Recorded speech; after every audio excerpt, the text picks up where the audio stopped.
All right, so let me introduce our presenter. So she leads the cluster on adequate standard of living under the Economic, Social, Cultural Rights section of the Office of United Nations High Commissioner for Human Rights. So her cluster's portfolio covers rights to housing, land, and property, in addition to the right to food, the right to water, and sanitation, as well as local government support. So she has been working with the Office of United Nations High Commissioner for Human Rights since 2014, and has worked on issues like human rights and the environment and climate change. She has also supported field operations, as well as universal periodic review.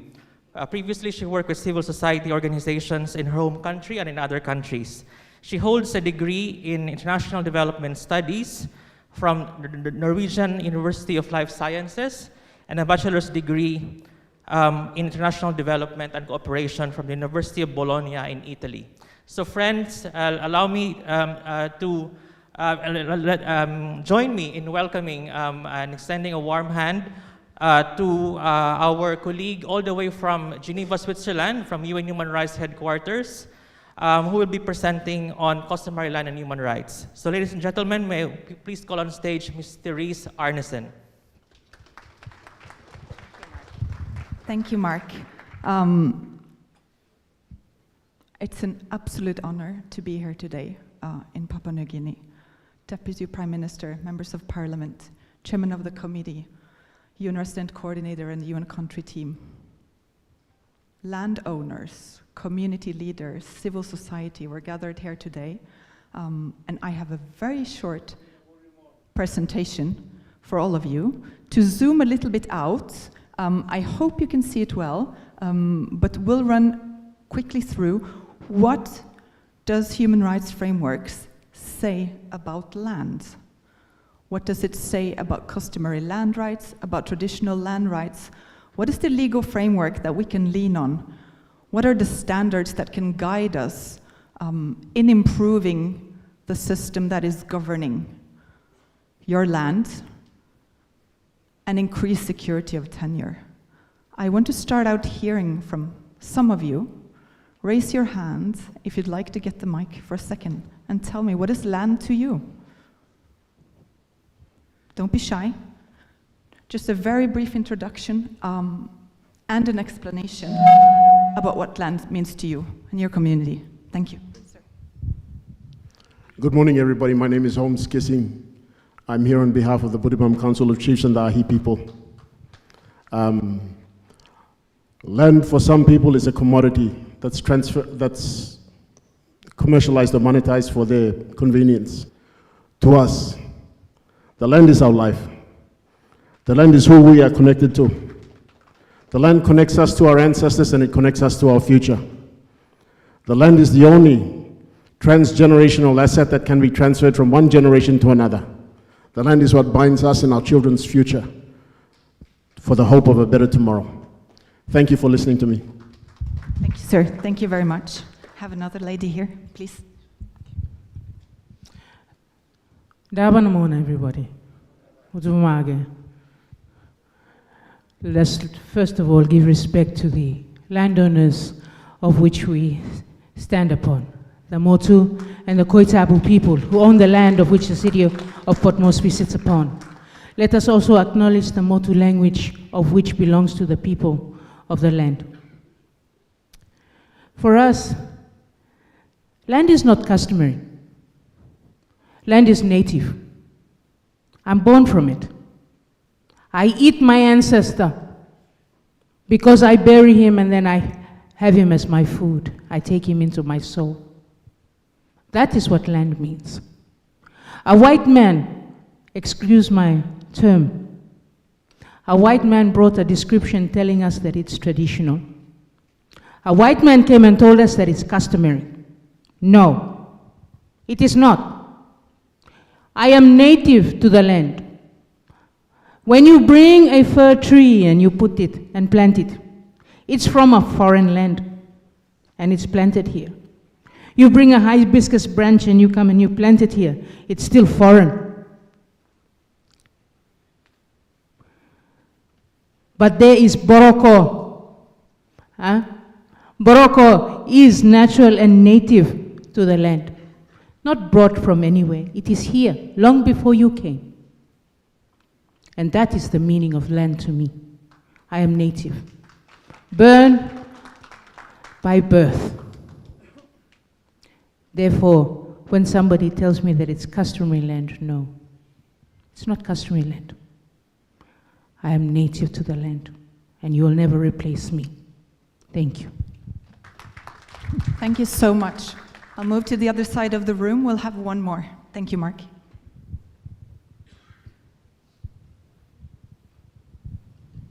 So land is like the wind. You don't put a price to land. Can you give a price tag to the wind that you breathe, the air that you breathe? Can you? No. You cannot put a price tag to the air that you breathe. And land is just like that. It's priceless. I just wanted to also make a correction about the term we use about landowners. It's a foreign term. We are guardians to the land. We are guardians to the land we are born into. Thank you. Thank you so much. We'll start with apologies to those that wasn't heard right now. We'll start with my presentation very quickly because we want to run into a panel debate where we'll discuss this more about what this means to apply the international laws and standards to Papua New Guinea. And then afterwards we'll continue talking in the breaks. Next, please. So we're just using, so all the terminology that we are using is globally agreed language and terminology that is in the different conventions and declarations.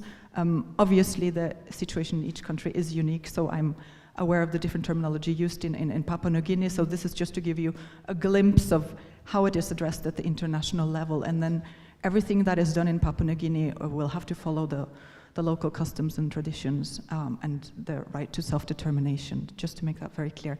We'll talk very quickly about housing, land, and property rights. Why? Because these rights are so interlinked. Next, please. We have an international framework to which Papua New Guinea is a state party. In particular, the age, the housing in housing, land, and property rights is the right to adequate housing that's enshrined in the International Covenant on Economic, Social, Cultural Rights.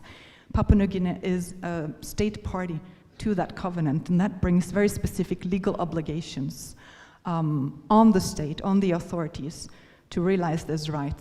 We'll talk a little bit more about that right and what that means to land shortly. When we talk about land rights as a general term, under international human rights law, initially, land has always been seen as an enabler for other rights, in connection to other human rights, as we were talking about. Health, education, livelihoods, all these things that we've been mentioning already throughout this morning, and the challenges that people face on the ground. We have 2 declarations that's been adopted by the UN, voted by member states, that really goes a long way in pushing this law forward. International human rights law is organic, it's developing based on the things that we do, the demands that you push forward. And so the UN Declaration on the Rights of Indigenous Peoples is exactly that. It's a very important instrument. It's a tool for you to use to claim your rights, and a tool and a guidance for governments to be able to comply with the obligations that they have under international human rights law. We also have another declaration on the rights of peasants and other people working in rural areas. It's very important because it's quite new. It was adopted only a few years ago. And it also applies to everyone who identifies as an indigenous person or community, but that also live as small-scale food producers, which I think is very much the case in Papua New Guinea. And then just because the property term is used so often, and we will talk more about, owning, accessing, or being a custodian of land, but the Universal Declaration of Human Rights, which is really just the first human rights instruments where states together decided upon and elaborated what does it mean, what are human rights about. That's the first place where we heard about property. We can go to the next slide, please. the whole point about using this terminology, why we're talking about housing, land, and property rights, this is all about having somewhere safe to live. Safe meaning that you're not afraid that you will be displaced, that you will be kicked out, that someone is threatening you or harassing you, wanting to encroach upon what you hold. It's intrinsically linked to livelihoods. There's no need for me to tell you any of this, but it's just to understand how human rights law has been conceptuated to gather all of this under one umbrella. We'll just move on to the next slide. Why we're talking about the right to adequate housing, because it's such a key component of the right to an adequate standard of living enshrined under the convention. So again, direct state obligations to make sure that this right is respected and that it is protected and that it is realized for everyone. It has 7 key elements, but what we really want to talk about is security of tenure, and that you cannot have security of tenure to your housing if you don't have this to your land. So that's where we're making this link. We'll move on to the next slide, because we want to talk more about land today. And I don't need to say what land is because you've already said it. And it might mean something different to everyone. But what human rights law is adding is this aspect that land is just not about a resource or an asset that is economic, right? It really tries to highlight the social aspects, the political aspects, the spiritual aspects of land that are so important and that cannot be substituted, cannot be replaced, and it will not be the same. If you're moved from your land to some other land, that's not what land is. And we'll talk about, how international law sees that when we get into the discourse about remedies, restitution, and compensation, why these things are so different. But anyway, what we've agreed upon under the International Human Rights Law framework is that the access and the use and the control over land, the custodianship we should add here, really is very important for all of human rights. And that's why it's such an important aspect of the human rights system that is being strengthened. It's being strengthened with these developments that we've mentioned, with the adoption of these 2 declarations that for the first time recognized land as a self-standing human rights for the groups that are covered by the declarations. And this is really, really, really key for securing your rights. Next slide, please. Women. We have to talk about women. Women and HLP rights. Women and access to land, security of tenure, control over land, access to and control over the resources that are linked to the land, because the situation is very grim across the world, generally, independent of the society that you live in, independent of what kind of legal system you live in, independent of where you are born. We, women, have very little rights. And when we do have rights, we only have them on paper, or we only have them formally. So for any kind of land tenure security reform or improvement, this really has to be centered also around the rights of women. And we have a committee, fantastic committee, that's monitoring the implementation of the Convention on Women's Rights, that Papua New Guinea also is a state party to, which has issued very clear legal guidance. So these committees, they're based in Geneva. That's why we're talking about Geneva. You don't need Geneva for anything else, but these committees are quite useful because they have a detailed look at what's happening at the country level. And they're looking at what the convention says, and then they're identifying some gaps and some recommendations, usually very good ones. And so, based on these practices, monitoring and reviewing state practices and reports, civil society can feed into this, academia, national human rights institutions can interact with the committees and share information so that they get a better view of what's happening on the ground in each country that's a state party to the different treaties. And so they've issued a lot of guidance specifically on rural women, specifically on indigenous women and girls, because there is so much more that needs to be done to ensure that we have equal rights.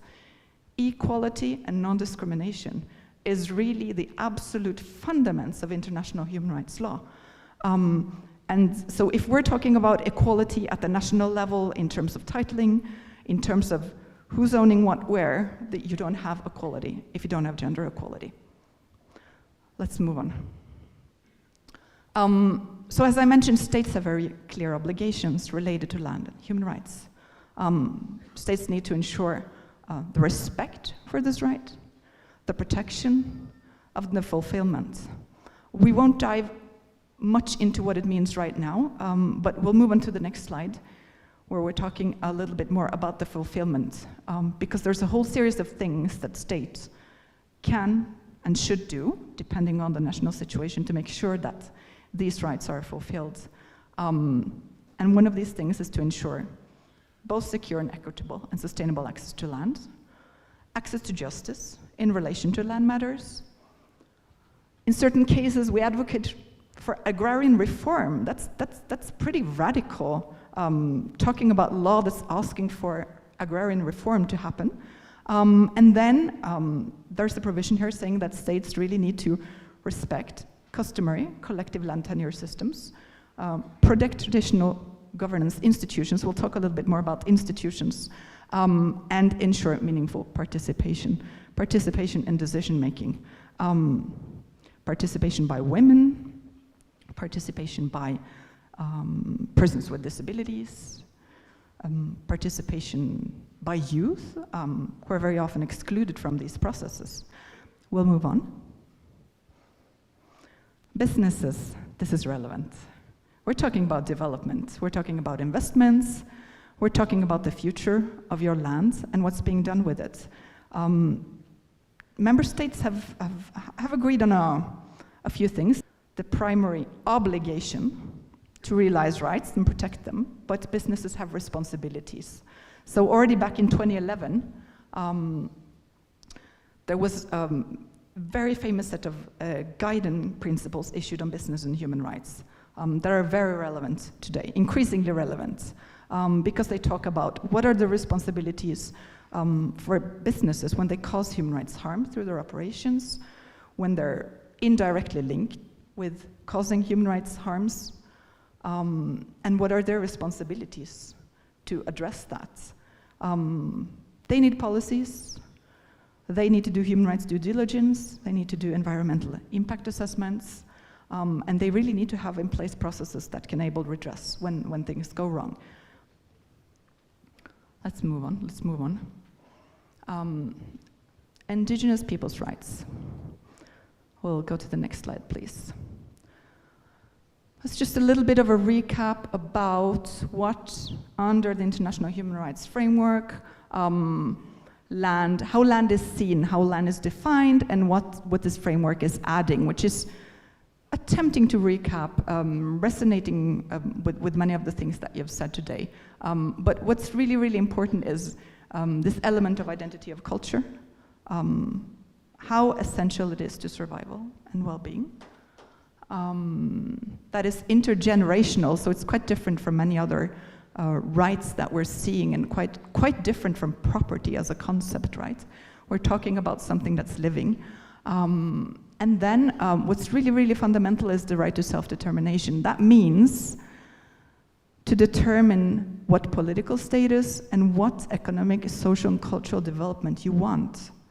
This is essential because everyone has the right to development, but it's very, very often malinterpreted on purpose. So this means that development should be led from the bottom and up. That landowners, the people who traditionally occupy the land, who use the land, have the first and foremost rights to decide what's happening there, what's happening with it, what's happening on it, land, waters, rivers.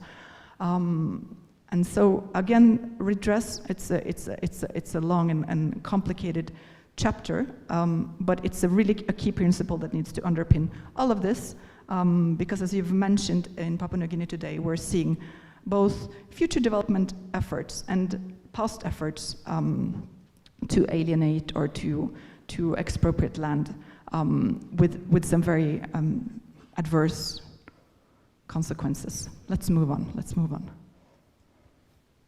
So, just want to make very clear that this declaration on the rights of indigenous peoples is an incredibly important piece of paper.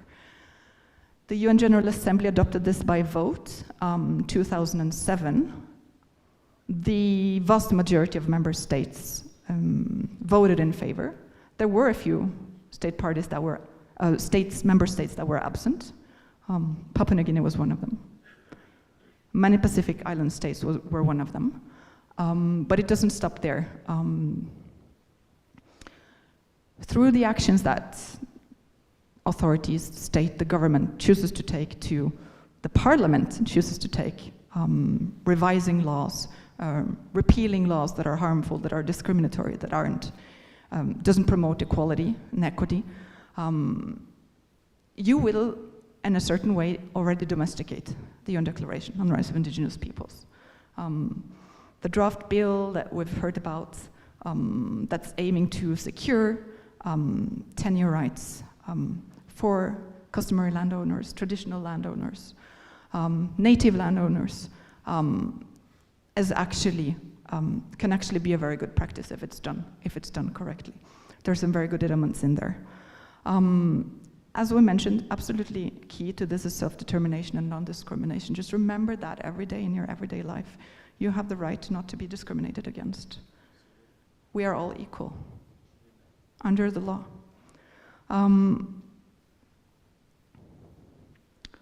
Self-determination and the free determination of what priorities and strategies for development and use of your lands is really, really key to everything that we're discussing here today.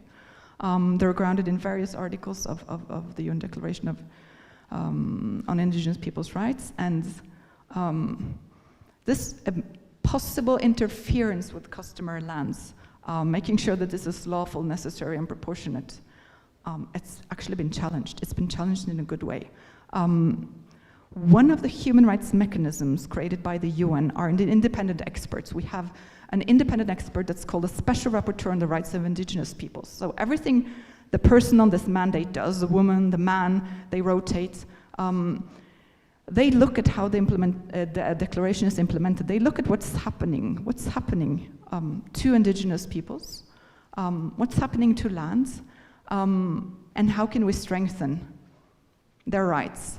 And the Special Rapporteur has actually said that land is so important for indigenous peoples that actually there is no compromise here. There is nothing that can legitimize expropriation or alienation of lands. So that's a challenge I'm just putting out there because it's been said by the Special Rapporteur. We'll see a quote from a very good Special Rapporteur later on that talks about the institutions of indigenous peoples and why we need to strengthen indigenous representative institutions and governance institutions, and that's the only sustainable way in which we can correct the wrongs of the past, in which security of land can be achieved. Let's move to the next slide, because I know we're eager to get to the panel debate, and we'll hear even more views. What's very important, we can discuss the terminology, but the UN Declaration uses the word traditional lands. That means the lands that have traditionally been occupied or used or held, and that includes the lands that you currently don't have in your possession anymore.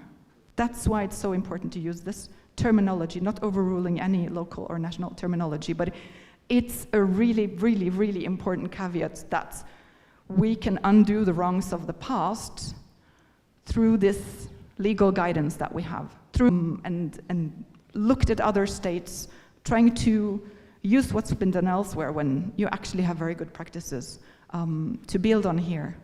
We talk a lot about modernization and formalization. Actually, the state has an obligation to recognize traditional tenure rights as they are. It's not happening, but that's actually the basis. That's actually the outset of the UN Declaration. I think that's important for the authorities and to be aware of. So we're going back in time. We're talking about modernization, but in order to develop and develop sustainably, we're just going back in time. We're going back to what we had. What we had was great. What we had was was good. The declaration is simply inspired by what has been constituted practices over thousands of years. So it's all already there. We're not making up anything. The declaration isn't making up anything. Next slide, please.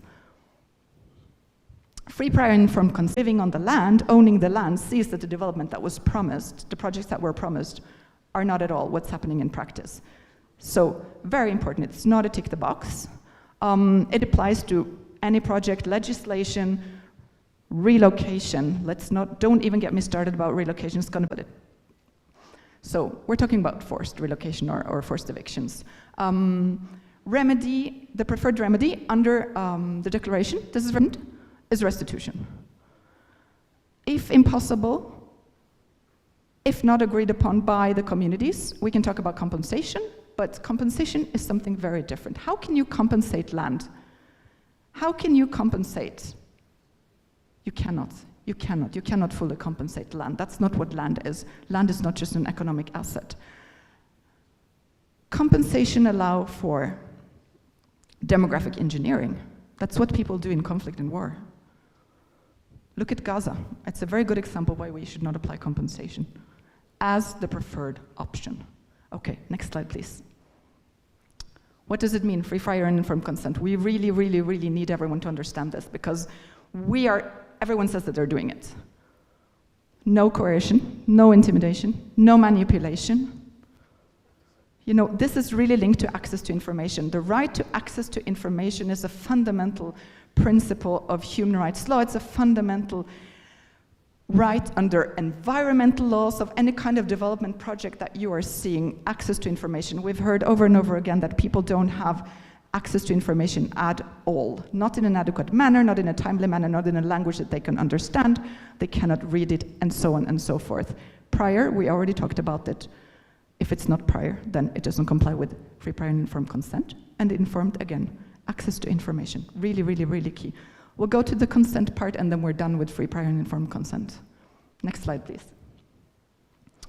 What does consent mean? So we already said it's something that is not a one-off exercise.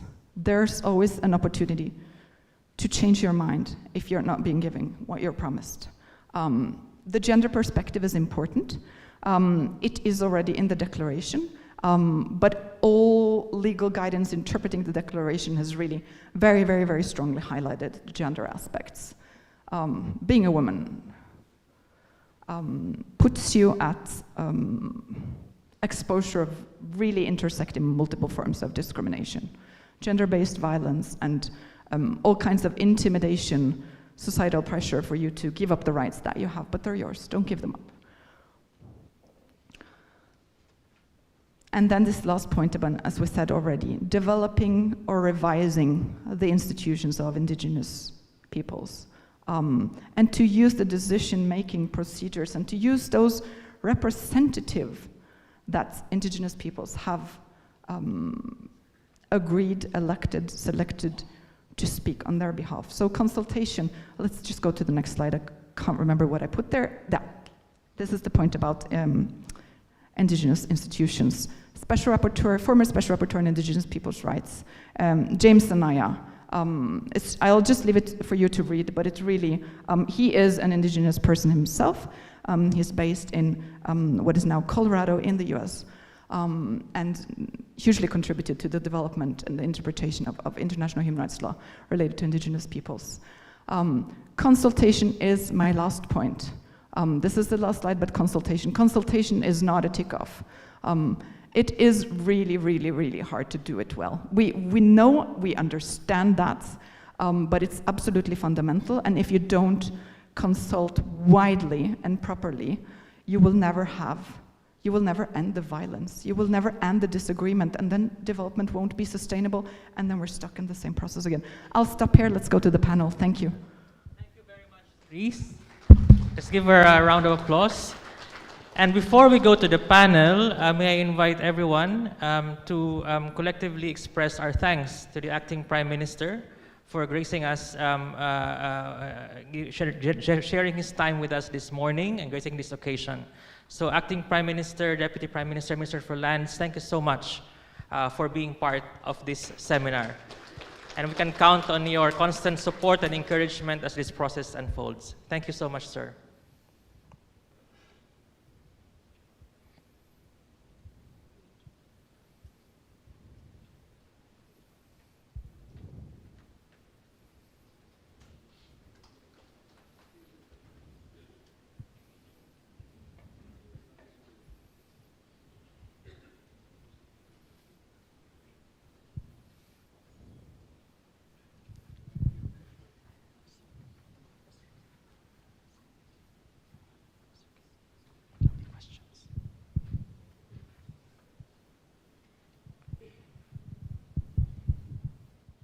All right.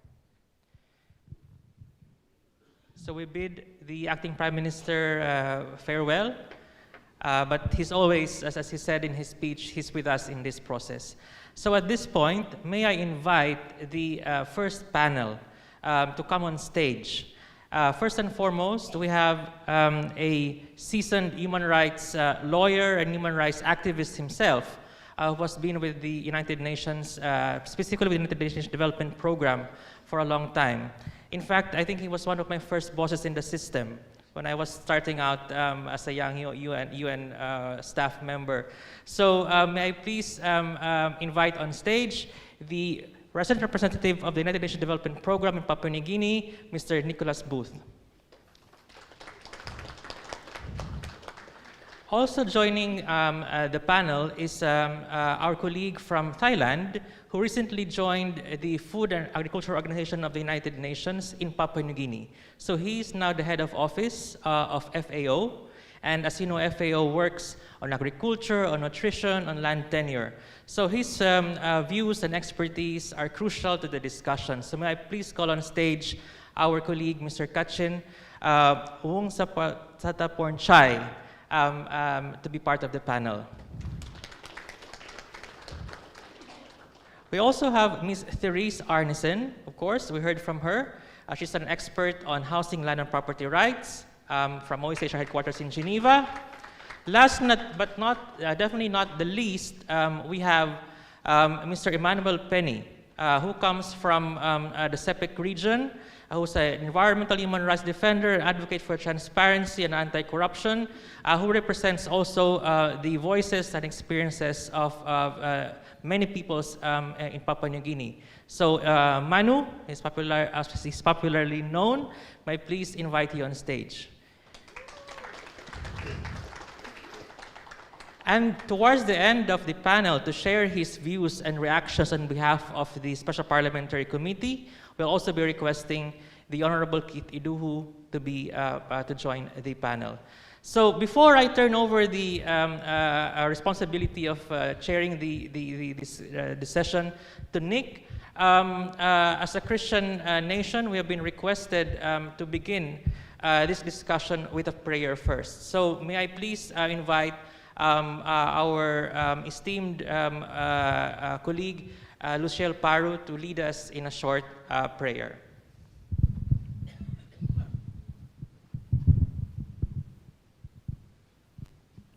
Thank you,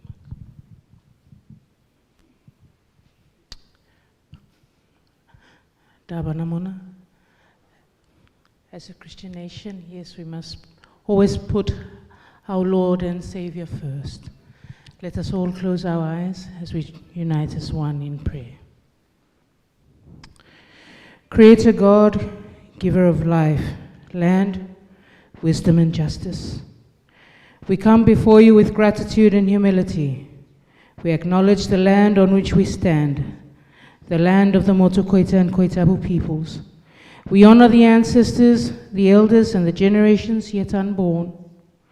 We affirm that we are not merely customary landowners, but peoples native to the land, born of it, sustained by it, and entrusted with its care.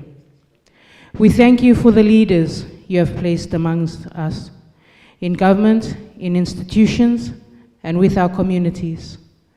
Grant them wisdom, courage, humility, and integrity. May they lead with respect for the people, the land, and the responsibilities entrusted to them. As we gather to reflect on our laws, our constitution, and our communities. Grant us wisdom to pursue change respectfully. May we reform, strengthen justice without erasing identity. And may we progress honor, truth, heritage, and human dignity. We acknowledge, O God, that land is a sacred trust you have given to the peoples of this place. Our relationship to land is not transactional or temporary, but spiritual, ancestral, and enduring. The rights to land, identity, and stewardship are responsibilities you have given us to protect and uphold. Your word reminds us, do not move your neighbor's boundary stone set upon by your ancestors, as written in Proverbs chapter 22, verse 28. And in Leviticus chapter 25, verse 10, you proclaim, and ye shall hallow the 50th year, and proclaim liberty throughout all the land unto all the inhabitants thereof. It shall be a jubilee unto you, and ye shall return every man unto his possession, his land, and ye shall return every man unto his family. You also remind us of our responsibility as a people, saying, if my people who are called by my name humble themselves and pray and seek my face, and turn from their wicked ways, then I will hear from heaven, and will forgive their sin and heal their land, as written in 2 Chronicles chapter 7, verse 14. May these truths guide our discussion today. May humility, honesty, and courage shape our words and decisions. May this gathering contribute to healing, restoration, accountability, and justice for the land and for the people. Bless this seminar, our leaders, our communities, and all who have gathered here in good faith. We offer this prayer with the respect for all beliefs and traditions, and with hope for a future grounded in justice, dignity, and peace.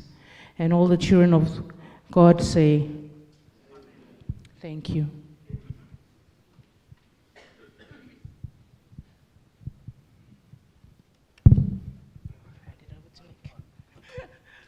Thanks so much.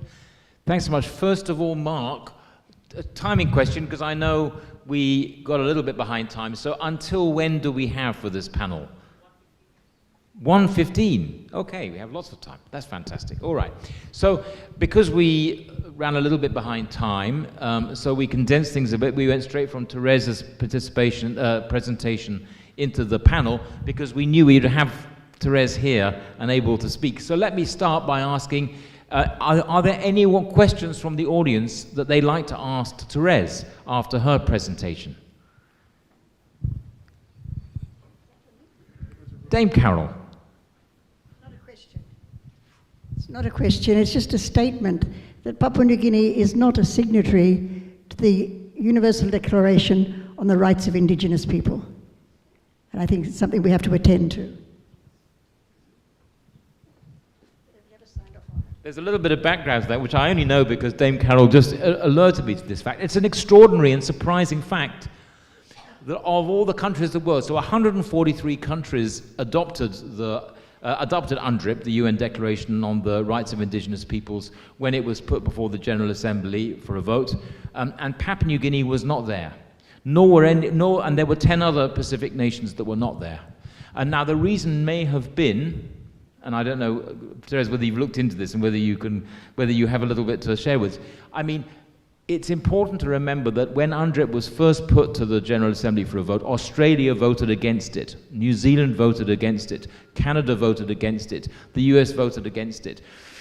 Perhaps some of those Pacific nations may have felt a little shy to speak out with that initial reaction. But it's equally important to note that those 4 countries, powerful countries that voted against it at the initial General Assembly, all changed their position, am I right, Therese? And all of them endorsed it later.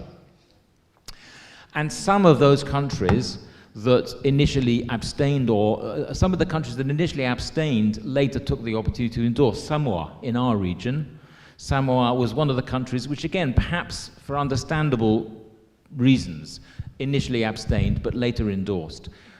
But the countries that abstained that were not present for the vote. I'm not sure if any of them ever took the opportunity later to endorse, and I'm not aware whether Papua New Guinea ever took the opportunity to come back and endorse. So, Therese, what can you tell us about that? That's why I highlighted earlier that the fact that Papua New Guinea was absent from the vote in the General Assembly, without speculating into why, can be reversed.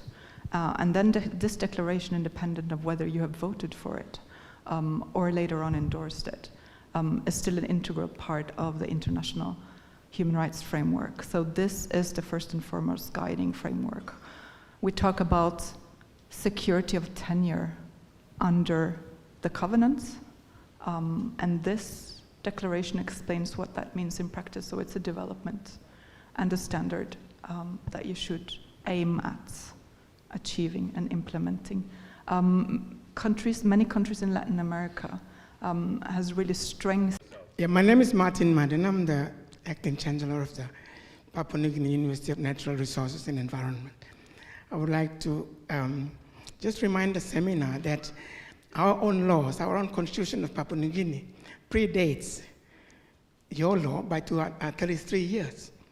And find all those, what you have declared in 2007, it's all stated in our national goals and directive principles, expressed in very many ways.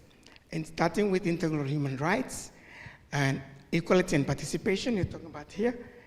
And I think if we are forgetting our own laws, that's probably our problem, but we do predate your laws by 33 years.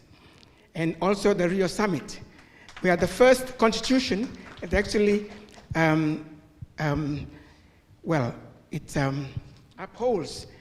The fourth goal of our constitution is on the care of the environment, natural resources.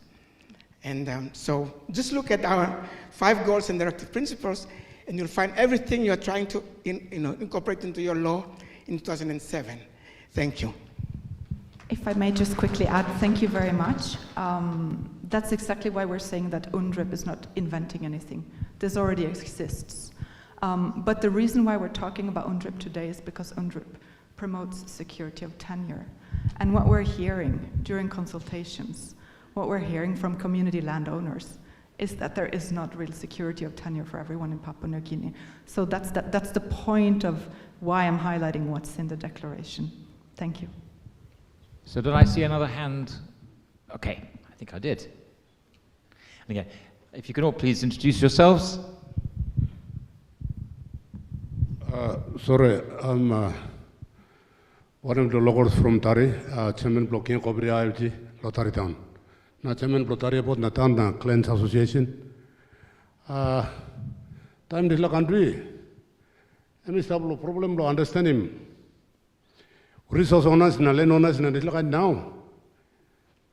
Kind time was semi bla total how balugati more management na this or something near palim me bla tuna. Me boklo wanda because lo place lo me lo elenchina about me. Tarimon I speak about Mr. call him 16 pla papa. Lo genealogy lo me lo giram. Now United Nations come administrative land affairs lo country play you me. Me panim hard legally lo understand him too, but government play me yet how I mean go pass lo tilakan walk. Na talk saulo people I mean good to mas legally lo mo. No good only dictate him how me blow by running resources blow you mean. All lands blow you mean this like because now yet me palo tila so me ask him that's all understand him. Because one block costed me get longan. Also I call him Lenona. We are Lenona for what? One. Now there is an interpretation need to be interpreted. Lenona resource owners. Who owns the resource? Lenona on him what? What is like number people need to understand him so. Please, you will money go pass people program clear him. Thank you. Thanks. Now, because Therese only arrived in PNG on Monday, I think her Tok Pisin is not yet fluent. Maybe, Manu, if you can just help summarize the question or the comment, maybe, for Therese to comment on. Oh, I think... Okay, I didn't know that Mark was going to be our Tok Pisin interpreter.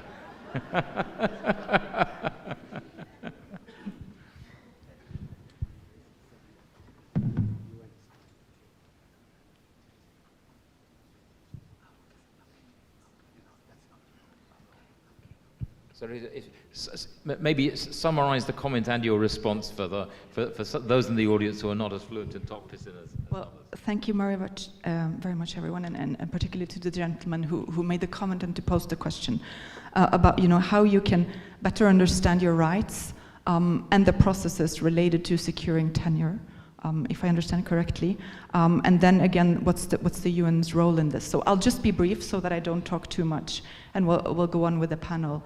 But sir, part of the reason why we came here from Geneva today was to talk about the international standards and what the government is expected to do to secure your rights and what their obligations are. About the processes in Papua New Guinea, I think we will talk about it later on, and I know we have some experts whose full-time job is to deal with land management. So we'll get into the details about that. And the role of the UN is really to support the government in these reforms, in these attempts to realize security of tenure for everyone. So we are providing what the international framework is. As you heard, we have some discussions about what is the difference between a treaty that the government has really signed and ratified, and what are these declarations that are adopted still by member states in the UN and what they mean on the ground. So thank you very much, sir.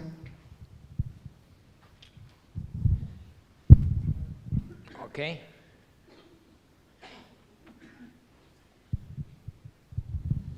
Thank you. My name is Jonathan Owata. I'm a local clan elder. I come from the Huadi Yaruga clan. I think, firstly, I'd like to say thank you to the committee that's been working hard on this initiative to bring the UN to this forum. Really appreciate it. Thank you. We've been in the dark for a long time, since 1800. The National Constitution was bettered in 1975. We all clapped our hands. We were youngsters back then. And we were happy to hear the first, preambles that were going to protect us. 50 years on, we've lost 85% of our land to the state. We've questioned the state's existence. Who owns the land? We or the state? State comes up with another law called state acquisitions, compulsory acquisition on gas fields, resource areas, areas of interest to the state that have massive economic benefits to the state. We've queried along the way since 1800, where does the traditional landowners, customary landowners, as you term it in your language and vocabulary, where do we stand in our growth of economic benefit as compared to 1800s, when we were given salt, access, little knives, and some matches sticks and all that. How did that equate to our economic benefit from that period till now? The reality is you've stated our human rights benefits. We don't have housing. We're landowners. We own the place. We don't have adequate housing. We don't have appropriate education. We've lost our political standing here in our own land. I call it the Papuan lands, central land, entity, whatever you want to term it. Fundamentally because we don't have political representation that's supposed to be genuinely ours or better to us. No, that's become an open right where anybody from another province can come and stand on our electorate and run for political office. And as a result, we're left out. We're marginalized in our own land. This argument that some of us are selling our land, this argument that some of us are not fighting hard for that, and it's happening nationwide now. But we've felt the effects, Lay has felt the effects, the Tari people are feeling the effects. I'm actually one of the architects of Tari separation and political independence because I went and separated Hela from Southern Highlands. I also separated Juaka. So I am quite aware of the local geopolitics that has occurred over time. And what I'm also trying to bring to this forum here is that there has been a lack of compliance on our policy statements and our constitution. And in attending to our legislative rights, And I hope this committee can take with that some of us are listening in the backgrounds with massive experience, trying to say, hold it. There's some holes that need to be filled. Please include us. But the question I was trying to raise is that I'm pretty sure a lot of my colleagues here, who are landowners as well, are going to say, what next after this? Where do we fit in? How can we listen to everything in this 2-day seminar? We need a little bit more time. We want to be taken through the steps in arriving at your proposed bill for us, indigenous landowners. And I think it's critical you listen to us as well. And not only the committee, but us as well. And in truth, I believe Motu Koita Assembly is a stamp that was created by the state to represent us and isolate our traditional kinship, our traditional lordship, ownership. So my chief is basically going to listen to the state's mechanism that was created called the political structure, that Motu Koita Assembly is the place where my chief must go and listen and try to make application to. Where does my tribal council come into place? I want to stand for tribal sovereignty. I want to own land. I want to be in control of my land. I want to dictate the future. I want to be the one that certifies the land certificate saying, Tom Jones, thank you. We've assessed you and you can live on the land. Here's the land certificate. The state has taken over my right of that certification. The state has now created Lands Department, which certifies the land. And guess what? Since 1960s till now, there is so many central claims that my parents, my grandparents have fought against the Crown and the state till now. My grandparents are mentioned in all these central claims, arguing over 85% of the land in this city. And I bet it's the same everywhere. So where do we stand with our legislative rights of ownership on our own land? The other issue I really want to present here for this committee, and you want to understand, is that precedents have been set in the United States. The 5 tribes, 5 nations, presidents are there. They have right, sovereign authority over their own tribal land. Give us that. Give us that sovereign authority on our tribal land. Don't come and acquire it. Make us partners to your development. The state should make us partners to that development. So let's look at those options. Thank you. Thanks, and I think Dame Carol has a little something she wants to add. I'm just hoping that the Special Parliamentary Committee will have a dedicated section on the rights of the Indigenous people in urban areas in this country. That's very different from the rights of Indigenous people in the rural areas. And it's a tragedy that has unfolded. We need a special section. So almost as many of these comments are actually being addressed to the special committee as to our expert. I'm Keith Edu, who is going to join us at the end, but I will give Therese. I'm going to take maybe a couple more comments, and because we haven't had enough women speaking, I'm going to pass to this lady, and then to this gentleman, then I'm going to go back to Therese for a quick moment. Thank you. Lusulparu Papua Native Landowners Association. Right.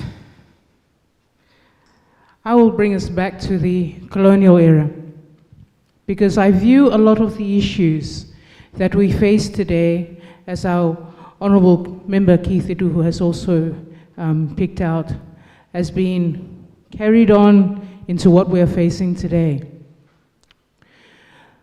And I know that around the world they're facing the same issues because of colonization and how we were managed within and under colonization.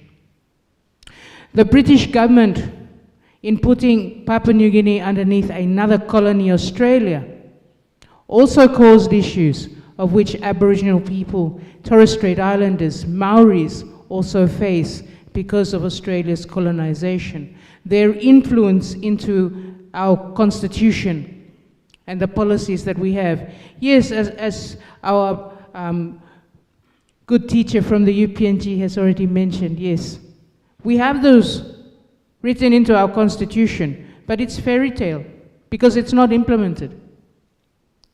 It's not been actually taught into our schools for our children to understand where we are.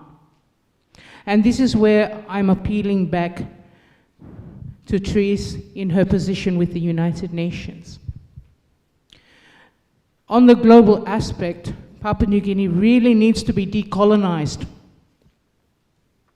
because we were not put through a decolonization process when we had our independence.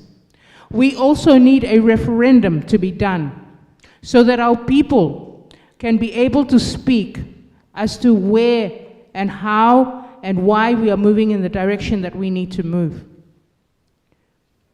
Those were not done. The awareness into making sure that a referendum actually reaches into the heart of what my fellow colleague here and fellow Papuan has mentioned. Our people were not talked to understand where we are moving in terms of independence. We need that awareness, we need that referendum so that we can assert ourselves. Not through the eyes of the foreigner that has come and the system that has come to us.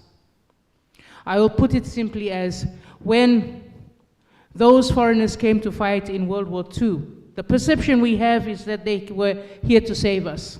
They were not here to save us. They came because of the resources that we have, that we should be rich upon. But they came and put their system, they came and put it for their benefit, and it is still becoming a foreign benefit and not us, the people of Papua New Guinea, benefiting from what belongs to us.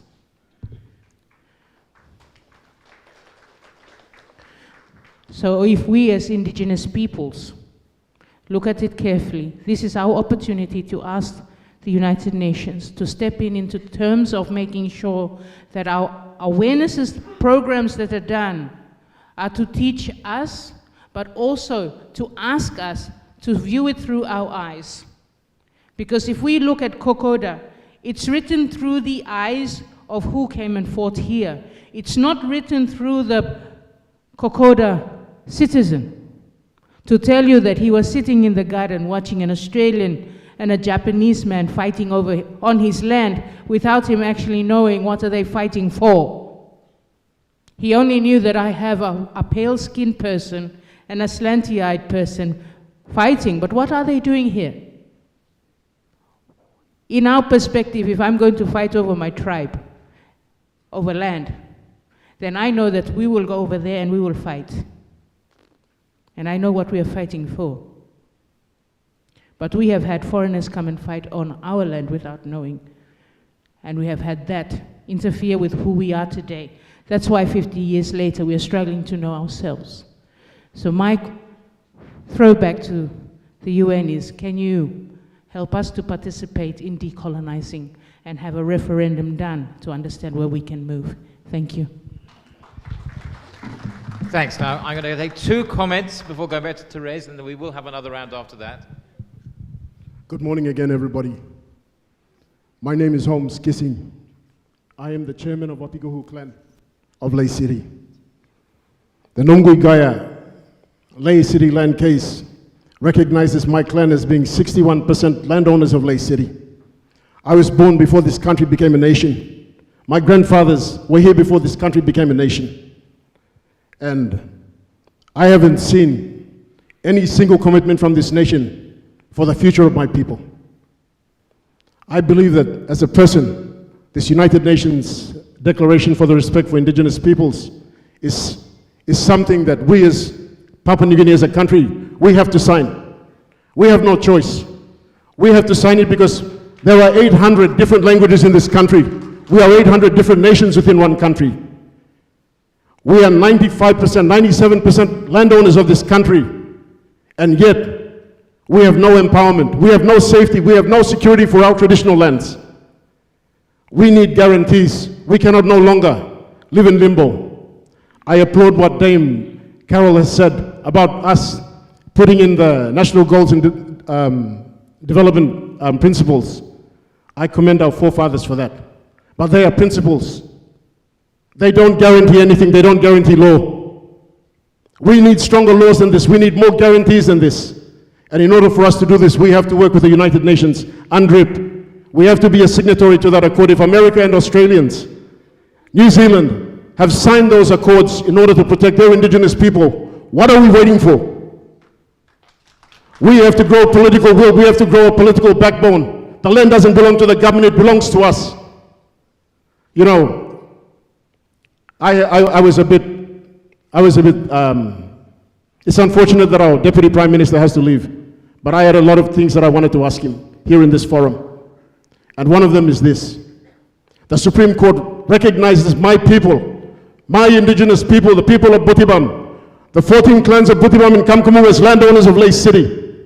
We are recognized by law, by the highest court of law. But there is no political for anything, there is no political will, there is nothing, no guarantees for my people, even now in this day and age. These are not all colonial, unfortunate incidents. The Supreme Court is still live and active today. The Supreme Court ruling, to my belief, is current and active today. That's why, as an indigenous person, I don't say that I'm an indigenous landowner of Lae City. I'm a legally recognized landowner of the city of Lae. But I have never been brought into any development forums. I've never been brought in to sit with the government and talk about subdivisions, state leases. To me, at the last meeting that we had with the Constitutional Law and Reform Commission, I told them, your state leases mean nothing to me. They are just pieces of paper that you've reclassified land that I legally own. We have to have changes, because otherwise, 95% of our country, I understand why the Bougainvilleans fought for their country. I understand why, because I'm in the same boat. We need reform. We need changes. We cannot go on with laws that are outdated. The Land Act 1996 was not designed to help any of our indigenous landowners. 30 years on, how many of you people have benefited from the Land Act 1996? It's become a hindrance. The Land Act 1996 is unconstitutional. I'm saying that. You call me out on it because it unjustly deprives our people from our land. Section 53 of the Constitution. It deprives our people from accessing our land. Our land was not given to us by the state, it was given to us by God. We've been on this land before this country became a nation. Why are we subject to a land act that deprives us of our land, that takes away our land, makes it hard for us to get titles, but it puts our land into the hands of developers and people with money? We should be wealthy. What's happening to us is a travesty, it's a disgrace. We have to repeal the Land Act. We as customary landowners do not benefit from the Land Act. It doesn't work for us. And we own 97% of this country. Who wrote the Land Act? And who benefits from the Land Act? How many people here, how many of you landowners here benefit from the Land Act? How many of you benefit from the Resource Act? Do you have any ownership rights within your own land, within the resource sites? Are you sitting at the table with the developers? Are you sitting there making decisions with the people that have come in with bags of money to make decisions on your land that are going to say whether your children are still on your land after they've developed the property or not? How many of you people are empowered by the Land Act? How many of you benefit from the Land Act? This Land Act is not constitutional. It goes against the national goals and development principles of this country. I'm going to read this. Under Section 11 of the Constitution, all laws must be consistent with the Constitution, including the national goals and directive principles. How does the Land Act comply with the national goals and development principles? How many of you, Papua New Guineans sitting here, benefit from the Land Act 1996?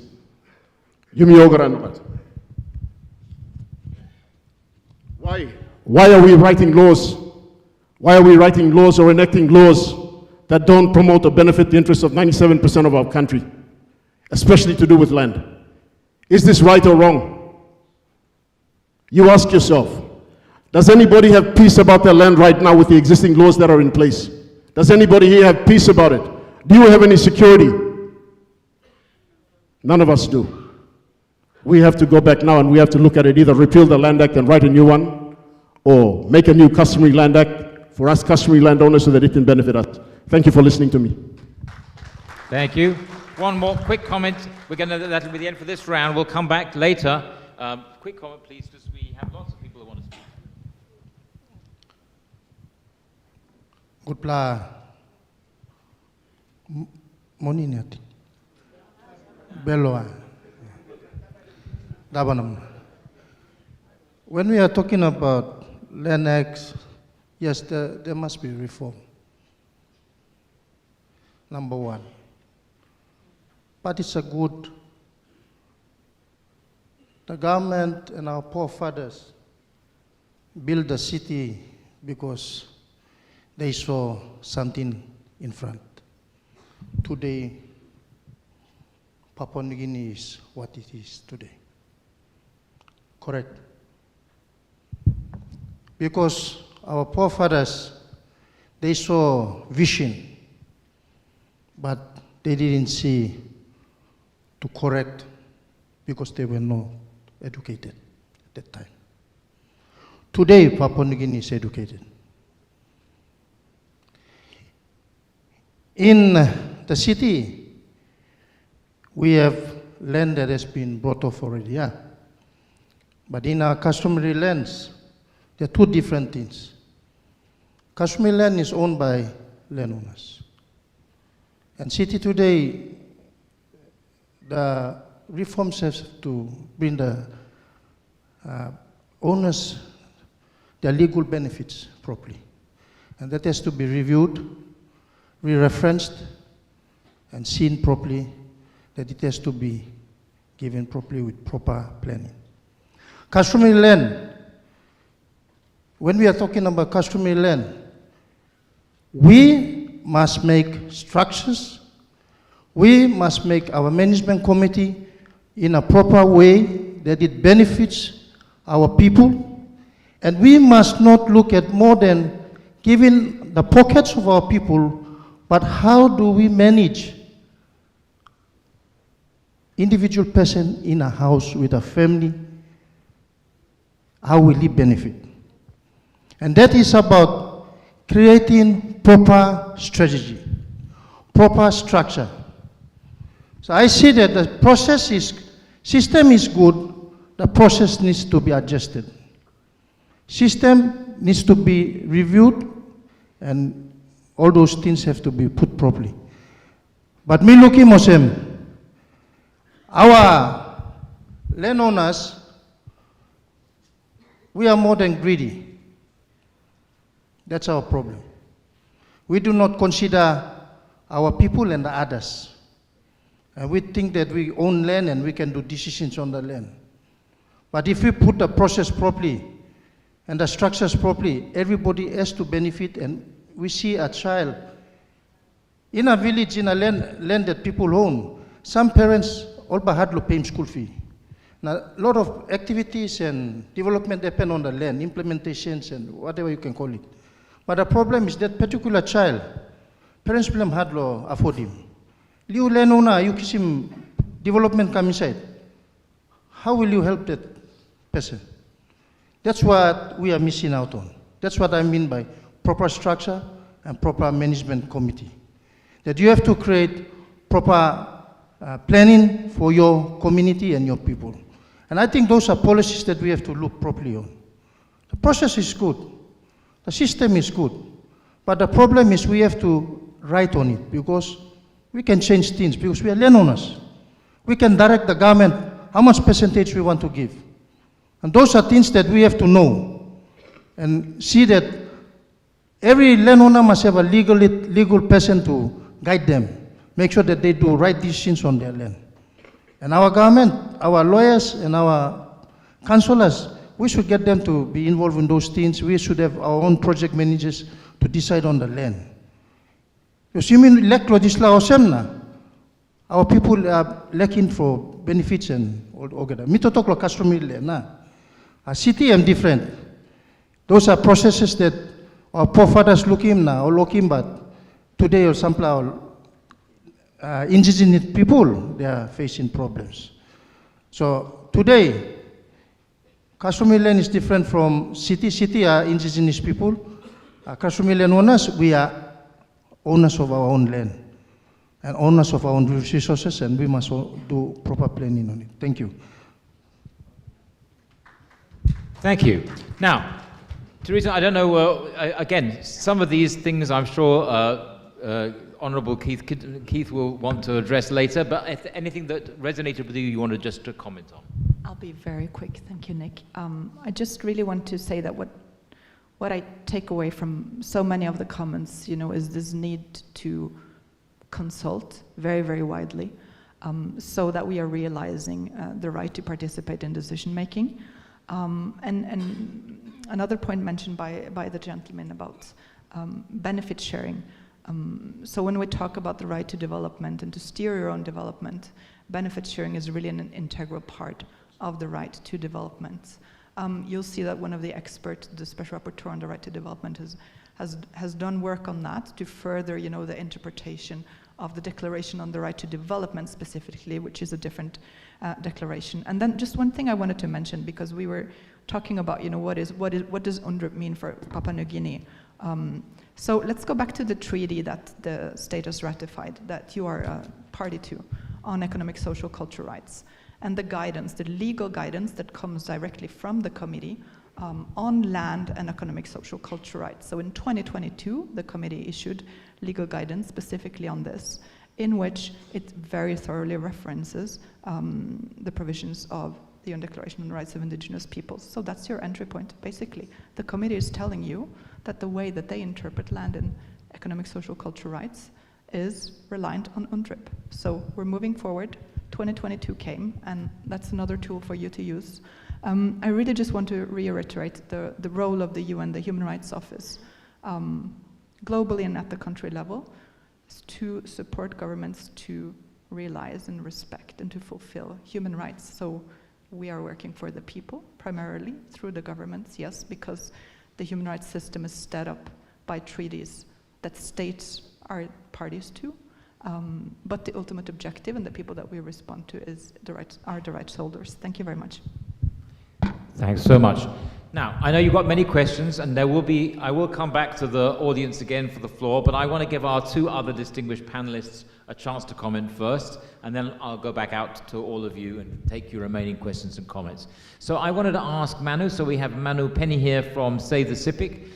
You've heard those principles, those human rights principles, that we need to have secure land tenure systems, but that respect the right of free, prior, and informed consent, that hear the voice of everybody, that are gender equal and so on. What resonates with you, having heard all of these, from your experience about the issues that communities face in Papua New Guinea? What do you want to take to the special committee based on what you've been hearing in today?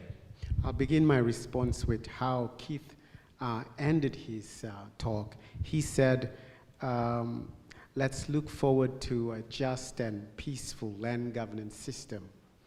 And so I thought it was really a wonderful way to say it, because much of what I see and experience at home in the last 10 years living in the village along the CIPIC River and working to protect the entire CIPIC River and the CIPIC River Basin is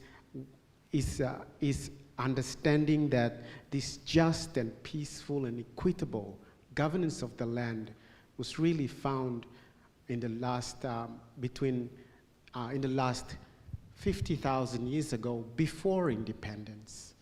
It was before the colonization. It was the colonization that brought their ideas around registering land, getting into individualism. Because you see, we come from a society of egalitarianism, where we have shared values, shared resources, and we don't accumulate wealth, but we redistribute wealth based on the shared land, the shared understanding of how the land is, the ontology, the spiritualism of it, and how it provides for us and how we provide safeguards for it. So if Keith and his, the people from, who are part of the working committee can go back before colonization and get wisdom from that, be informed by those practices, be informed by those laws. Remember, it took us 50,000 years to perfect our laws. The laws we want to use today came from and pardon my language, white, slave-owning men in the 50s in England or in the 40s. They have no common values with us. So those laws will continue to conflict with us in how we interpret them and how we try to explain them in even today's world. And so in my experience in protecting Sepik River, I realized that every time I try to organize community here, work with people in London, work with people in America and in Australia, it all comes back to the law. The law provides for the outsider. It doesn't provide for me. It doesn't safeguard me. It doesn't safeguard my river. And it's the same thing I understand many of us feel. To the gentleman over here from Motu Koita, the law didn't provide for you, and you're asking, where do we go from here? Where do we fit, or how do we fit? We will come to that when we talk about FPIC in the next round of questions. But I also want to reiterate what Honorable John Rosso said about, he said ILG must go, or he suggested ILG must go, and we all clapped, right? I want to go further than that. That government should not legislate customary land. Leave it as it is. Because for 50,000 years, we've perfected laws, practices, mechanisms, and system to govern our land. The government should, instead of legislating, it should work on building a newer sort of system to respond to issues in, say, Motu Koita, or any villages who are on the perimeter or periphery of urban settings. So those will be given different kind of opportunities to have different sets of consultation, because their issues will be slightly different from, say, people from my village along the Sepik River. We're remote, rural, and we don't experience the issues that villages in the urban perimeter or periphery of the urban settings do. So leave the customary land, work on mechanisms, work on processes and systems to safeguard land and safeguard the rights of the guardians of the land. Thank you. Thank you very much. Kachin, Food and Agriculture Organization has lots of experience around the world about, and it's learned how land tenure principles need to be structured to be able to play, so that land tenure can play its role in contributing to food security, in strengthening livelihoods. What do you bring away from the principles around around land tenure and human rights that you would like to highlight to the committee and to those here about the kind of principles the committee should bear in mind to make sure that this law strengthens livelihoods and contributes to food security in Papua New Guinea? All right, thank you, Nick. Good afternoon, everyone. I feel almost intimidated because as you heard Mark introducing myself, that I basically just arrived in Papua New Guinea last August. So I'm sitting among you all, a panel here are experts on land tenure, and then you all are basically providing a lot of wisdoms, which I'm listening to attentively. And looking at then, where am I fitting? And then I feel almost like Nick, you ask the questions so that we can take a little break from the heated discussions around legislation, governance, and all of that. So let's look at something a little bit more positive. Happy to entertain that. And then again, as I mentioned, I am new here, so I'm going to stick my interventions on what I'm good at, which is around food and nutrition. And I can tell you why this is also relevant to the discussions we have here. One, I'm not sure if you are aware, we're talking about human rights, but the right to adequate, safe, and nutritious food is also a form of human right as well. So we should not forget that, right? So then, second of all, land is very important. Access to them, legislating them, governing them, but it is also important that we haven't touched very much on how it's actually used. So that's exactly where FAO is coming in, as looking at how lands are used for food and agriculture, particularly in the context of Papua New Guinea. Let me just throw in a little bit of statistics here. Well, I think many of you already probably have heard these numbers many, many times, that about 86% of Papua New Guineans live in rural area. Okay, 86%, that's a pretty high number. And then 80% of them, 80% of those 86% rely exclusively on agriculture, okay, for their livelihoods, right? And we can also safely assume that those who live in the rural areas and engage in agriculture are not going to be commercialized or industrialized. They're going to be a more or less subsistent agriculture type practice, right? So with those, if we are doing a simple multiplication, we can say that the entire population of Papua New Guinea, you have about 70% of the people who are engaging in agriculture, subsistence agriculture. And well, you would agree with me as well that food doesn't grow or that is not produced out of thin air, right? Food is produced where there is land and water, right? And this is even more extreme when you are engaging in subsistence agriculture, that if there is no land, there is no subsistence agriculture, and they would cease to exist. And this is very much relevant to all of us sitting here, not because you are farmers, and not because you are producing food, but because you are consuming food. Unless you are thinking of continuing to import a large amount of foods outside of Papua New Guinea to be consumed here indefinitely, then this matter is relevant to you on how subsistence farmers will actually have access to land. And I would also base my interventions on two relevant documents that I will use as my foundations, again, because I'm focusing my interventions on food and agriculture and food and nutrition. Number one is the document produced by FAO called Voluntary Guidelines on the Responsible Governance of Tenure. Okay? Land, fisheries, forest, in the context of food security. And this document is available on FAO website if you wanted to have access to them. The fact is, this document was developed back in 2012, and PNG endorsed it. Okay. PNG endorsed this document as a member of the Committee on World Food Security. So you are committed to this document, and this document developed in 2012 was recently revised to take into account also major developments around indigenous people engagement.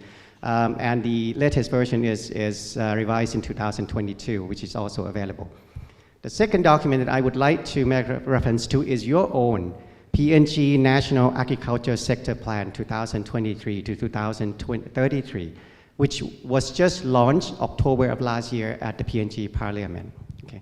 These agriculture sector plan actually doesn't take land tenure very, very lightly. It recognizes the important land tenure to agriculture and food security, for which it's dedicated we call it sustainable land mobilization, use and management as one of its priority areas. Okay, so I would encourage very much any of you who can have access to that document to really look at how then these are relevant to the conversations we have here. Now, there are many elements of land tenure that are heart and soul of agriculture, but I will just give maybe three specific examples. One is the land tenure related to investments and productivities. Okay. Let me ask you this, okay? If you are subsistence farmers, okay, you right now maybe informally own a piece of land. Okay. You don't really know whether this piece of land will actually belong to you tomorrow, next year, or whenever. Okay. Would you actually start to make investment on it? Okay. The question is no, right? And engaging in food production through agriculture is not something like you are going to a market or supermarket and you come out with a bag of potatoes, right? If you are producing them, it does not take days or weeks to produce. It actually takes months or years. And this is a longer horizon investments that you are planning to make, hoping that you will be able to harvest and benefit from it years after. But then again, if you always live with the mindset that you don't really know whether you will continue to be in this land, the sense of insecurity about land ownership, people are actually less likely or less willing to actually make further investments, be it fertilization of your land, be it the irrigation system, be it agroforestry management, be it also investing in seeds and crops, right? So, and how would that impact everyday's life of farmers and yourself here as a consumers? Of course, directly it impacts production, right? Because the less investment you make in agriculture, the less productions you have and the bigger the production gaps. But not only that, there are also hidden side effects of that, which impacts also nutrition, right? When people doesn't want to make investment, they tend to engage more in agriculture that give quick returns. And these are the types of crops that you are seeing as your staple crops. People are actually going to be less inclined to make investments on other diversified types of crops that actually give you more nutrients. These are fruits, vegetables, right? So because again, these types of agriculture practices takes a lot more time and takes a lot more investments. And this is the root cause of why we're seeing the agriculture production and consuming habits in PNG the way it is today, where we are actually facing an acute malnutrition and acute food shortages, particularly during the environmental distress. Second point is around risk management and resilience. Okay. The voluntary guideline highlights that the secure tenure is a safety net to hardship. It reduces vulnerability, hunger, and conflict risk when resources are pressured by population growth, environment degradation, and climate change. Imagine now, I gave the example in the highlands area where people are producing food, but looking at the coastal village, okay, if the coastal village people are facing storm damage, families may rely more on reef cleaning and mangrove foods while garden recovers takes a little bit more time, right? If customary marine and shoreline tenure rules are respected locally and recognized by external actors, households can actually avoid tragedy of the commons, meaning that there could be certain areas that are being over-harvested during those damages. And then on a longer term, you would not actually have adequate access or availability of alternative protein sources next time around when you face certain climate shocks again. Last example I wanted to give is around the importance of land tenure on equity and diet quality. Okay, maybe focusing a little bit more on equity. People already said, Tres already mentioned about the importance of this to women and youth, but make it a little bit more tangible. Okay. In your experience, and you of course have a lot more experience than me, you are living in it. In your experiences, I was already talking about diversity of food production or diversified agriculture. If you wanted to grow or plant gardens, vegetable gardens in your household, who is taking care of those gardens? It's women, right? When men are actually outside looking for other possibilities of incomes, women are actually the ones staying at home, taking care of those gardens. Why? Because taking care of the gardens requires a little bit more persistent labors to do it, right? You have to be there all the time. You have to take care of them. But then again, when you are living with a sense of insecurity about the land you own, would you actually be willing to make those investments of your money, your labor, on actually started to grow gardens? You won't, right? So ensuring that when we are discussing the land tenures and discussing about the responsible governance, we have to take into account also different groups of people who are actually engaged in different types of, well, in my context, agriculture, but actually in a larger context who actually benefit from land tenure in a different ways. And with that, I'll just stop there. But last point I wanted to make is that while I probably bring the experiences more from outside of Papua New Guinea, and I'm actually here learning from you all and how this might work, I actually also receive a number of examples of my colleagues of what happens. When we look at other countries outside of PNG that are more resonating to the PNG context, I was actually looking at the example of Solomon Island. Okay, so Solomon Island actually was working on its land tenure governance as well.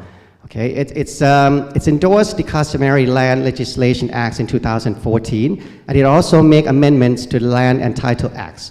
Okay, and the results of that, after we studied the impacts of those actions for years, we actually has evidence to prove exactly the 3 points that I mentioned to you, that people are 30 to 40% more willing to actually make investments post recognition.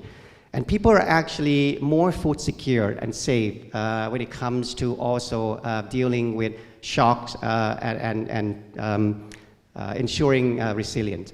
So all of these are actually proven facts outside of Papua New Guinea. I'm not saying that it will work here, but as Manu said,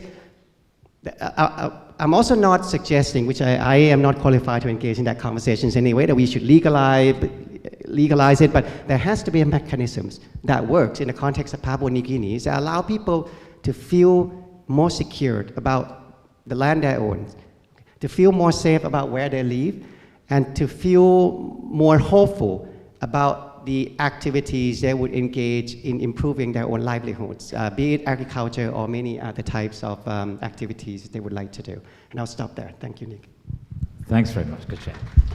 So you now heard from all of our 3 panelists, and in just a couple more moments, I'm going to go back to the floor, and recognizing that important point about women's roles, I'm going to make sure that in every group of 3 comments, we hear from at least 1 or preferably 2 women. But before we do, I'm going to go back to Manu one more time.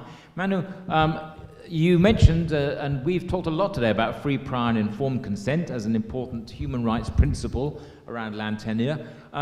What do you think we need to bear in mind as we draft this new bill around land tenure here? What should we bear in mind from your experience about the way that free, prior and informed consent needs to happen or be improved as a principle here in Papua New Guinea? And also, please take the opportunity to comment on anything you've heard from Kachen around food and nutrition that you'd like to bring to the Papua New Guinean context. Yes, thank you. So in my experience, the Environmental Act in Papua New Guinea and the RED Plus mechanisms and process in the Act itself does not specifically give a set of standards and guidelines for free, prior and informed consent. So it only makes mention of the UN principles, principles on FPIC. And so these UN principles on FPIC, like our laws, are also based on our colonizers' view of things, not the way we live our life and experience it. That's in my experience. And we also must remember all the time that the wordings of the law and the processes are the principles and the values that grounds those laws and those processes that they write up for them are from a capitalistic point of view. It's not from our egalitarian, our shared ways of life. It's not on that. And that's why you heard the Deputy Prime Minister said the land has to be bankable, that it has to have some profit and value on it, that we need to register it to give value. If it's not registered, it has no value. Those kind of languages are languages we adopted from outsiders, from their perspective. And when we don't understand these in the process, when we do not understand, appreciate those in the laws and the processes that we use, that's when conflict arises. And so in terms of our experience with FPIC, we went as far as the United Nations. Teresa was talking about the UN special rapporteurs, the experts on various areas of life and various areas of the rights for us. Project CPIC received 11 letters from 11 special rapporteurs, the highest of any other NGOs or entity in Papua New Guinea that has received. They wrote the letters to the government of Australia, the government of China, the government of Papua New Guinea, and Panelist, this company that is proposing to build a copper and a gold mine in the headwaters of CPIC. And so we argued that they did not complete the FPIC process. They said they followed the international guidelines and laws. And for us, they just tick the boxes. They brought several people to Wewak, several people to Port Moresby, several people to Maprik or one area, just 10 or 20 leaders, and they ticked off, and that's consultation for them. But we said no, you cannot use the international FPIC process in Papua New Guinea. We are arguing that you need to use at least more than 800 based on our 800 different languages, because each cultures, each clans and tribes have their own way of negotiating, communicating, consulting, and coming to an agreement. But the international laws and the processes protect them. And so we were told one cannot come from a small group of people, a small community of people, and say we need to change the processes to suit them. We need to follow the international laws, the international standards. This was what we were told by the government of Australia through the lawyers. We used the NCP, OECD, Organization for Economic Cooperation and Development. We used their complaint mechanisms. And let me also say, in my experience, that mechanism is meant for them, for corporations and for oligarchs, not for indigenous people. So if we are to build our own FPIC, and I'm going to be really big on it, and I hope everybody, you stand up on it, because me as a CPIC person sitting here cannot define a standard for a central province person. I cannot say this standard worked for me. It should be able to work for central province, East New Britain, or up in the highlands. There needs to be widespread discussion, consultation, and I think just like the laws, where we think about laws, there should be mechanisms and processes for maybe communities within the periphery of urban centers. Just like that, FPIC process should also be appropriate and relevant to the different clans, language-speaking groups, cultural groups, based on what worked for them for the last 50,000 years. Thank you very much, madam. So you've now heard from all three of our speakers, and you've heard some very interesting and thought-provoking comments. So I'm sure that you've got your own questions that you'd like to ask to any or all of our three panelists. And I'm going to look at this half of the audience because you didn't get much of a look in for the last set. So I'm going to wait for people. Right, sir. And I'm really looking for some women to ask some questions too. So I can take up to 3 interventions, of which one from one of the women members of the audience. So please get your questions at the ready. Thank you, Master of Ceremony. Adroy Namuna, very good afternoon. I've been through 3 official languages in Papua New Guinea. My name is Paril Hayago. I am a holy man of Hela province. I speak the holy language, and I'm very, very happy to see all of you because you have a reason to come here today. And I have been always looking out for such opportunities because I represent the Hiwakoma tribe of High Gas Fields. I'm a representative trying to pursue, trying to get to the respective state authorities to have the customary owners declared. During the 1990s, the 7 hectares of the High Gas Field where the power plant site is sitting was compulsory acquired to build the 75 megawatts of electricity to supply the Pokoran gold mine.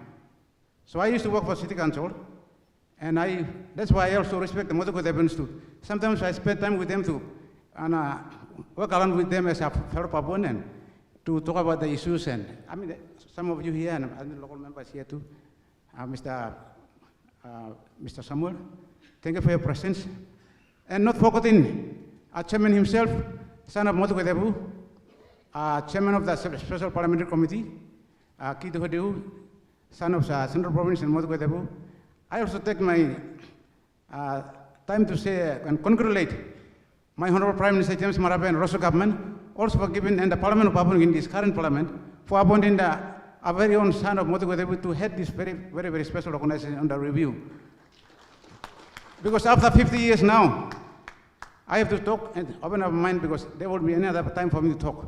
Because the destiny of Papua New Guinea starts next 50 years, and this is the right forum because we are all speaking our mind. So I am speaking on behalf of my family, the Hiokuma tribe and my tribe, and everybody down there who is speaking people and Papua New Guineans. So Papua New Guineans, this live you are watching, thank you for your support because we need to work together so that we will achieve the dream of taking back Papua New Guinea. And we are thanking for our government for putting that logo too. At the same time, we adopted this country as a Christian country. So we believe in God, the creator of all the resources that God bless our country. The big question is, how did we come for the last 50 years? So this is a turning point. So I don't want to take up too much time, but I am here. Thank you, my one talk from our civic. Thank you for your, and also United Nations, because we are a global community. Whatever comments we said is not good, but we are here to make sure that we will fix this world for us. We prosper. And then as a Christian country, we will live in harmony, enjoy the blessings, and wait for second coming. That's Christianity base. So, like I'm already happy today because all my problem is gone today. And thank you for I went to school in Carver National High School, so thank you, our filmmaker here, Mr. Martin, coming all up from Mountain Fire. Thank you for your presence. Okay, to cut the story short, okay, one thing that I want to contribute to this, for the panel to listen and put into action. Okay, before the arrival of Captain John Moresby and wherever the white men came to our land, and now we are today, our land boundaries existed. 800, today we proudly say that we are 800 plus languages, and we put ourselves on the map when we are traveling to Singapore or America anywhere. We are Papua New Guinea, you know. We are saying all this proud. But in the last 50 years, did we identify a process or format to identify the customary landowners? Have we recorded the voices of these 800 languages?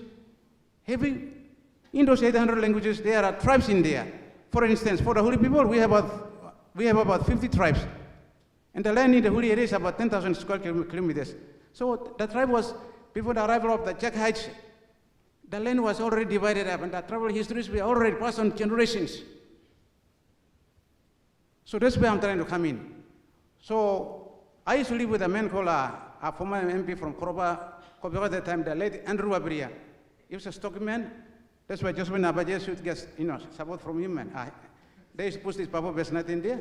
So, like in 1974, during the House of Assembly, there was an act of parliament he introduced in the House of Assembly to research, record, and archive the recordings of the indigenous people of Papua New Guinea.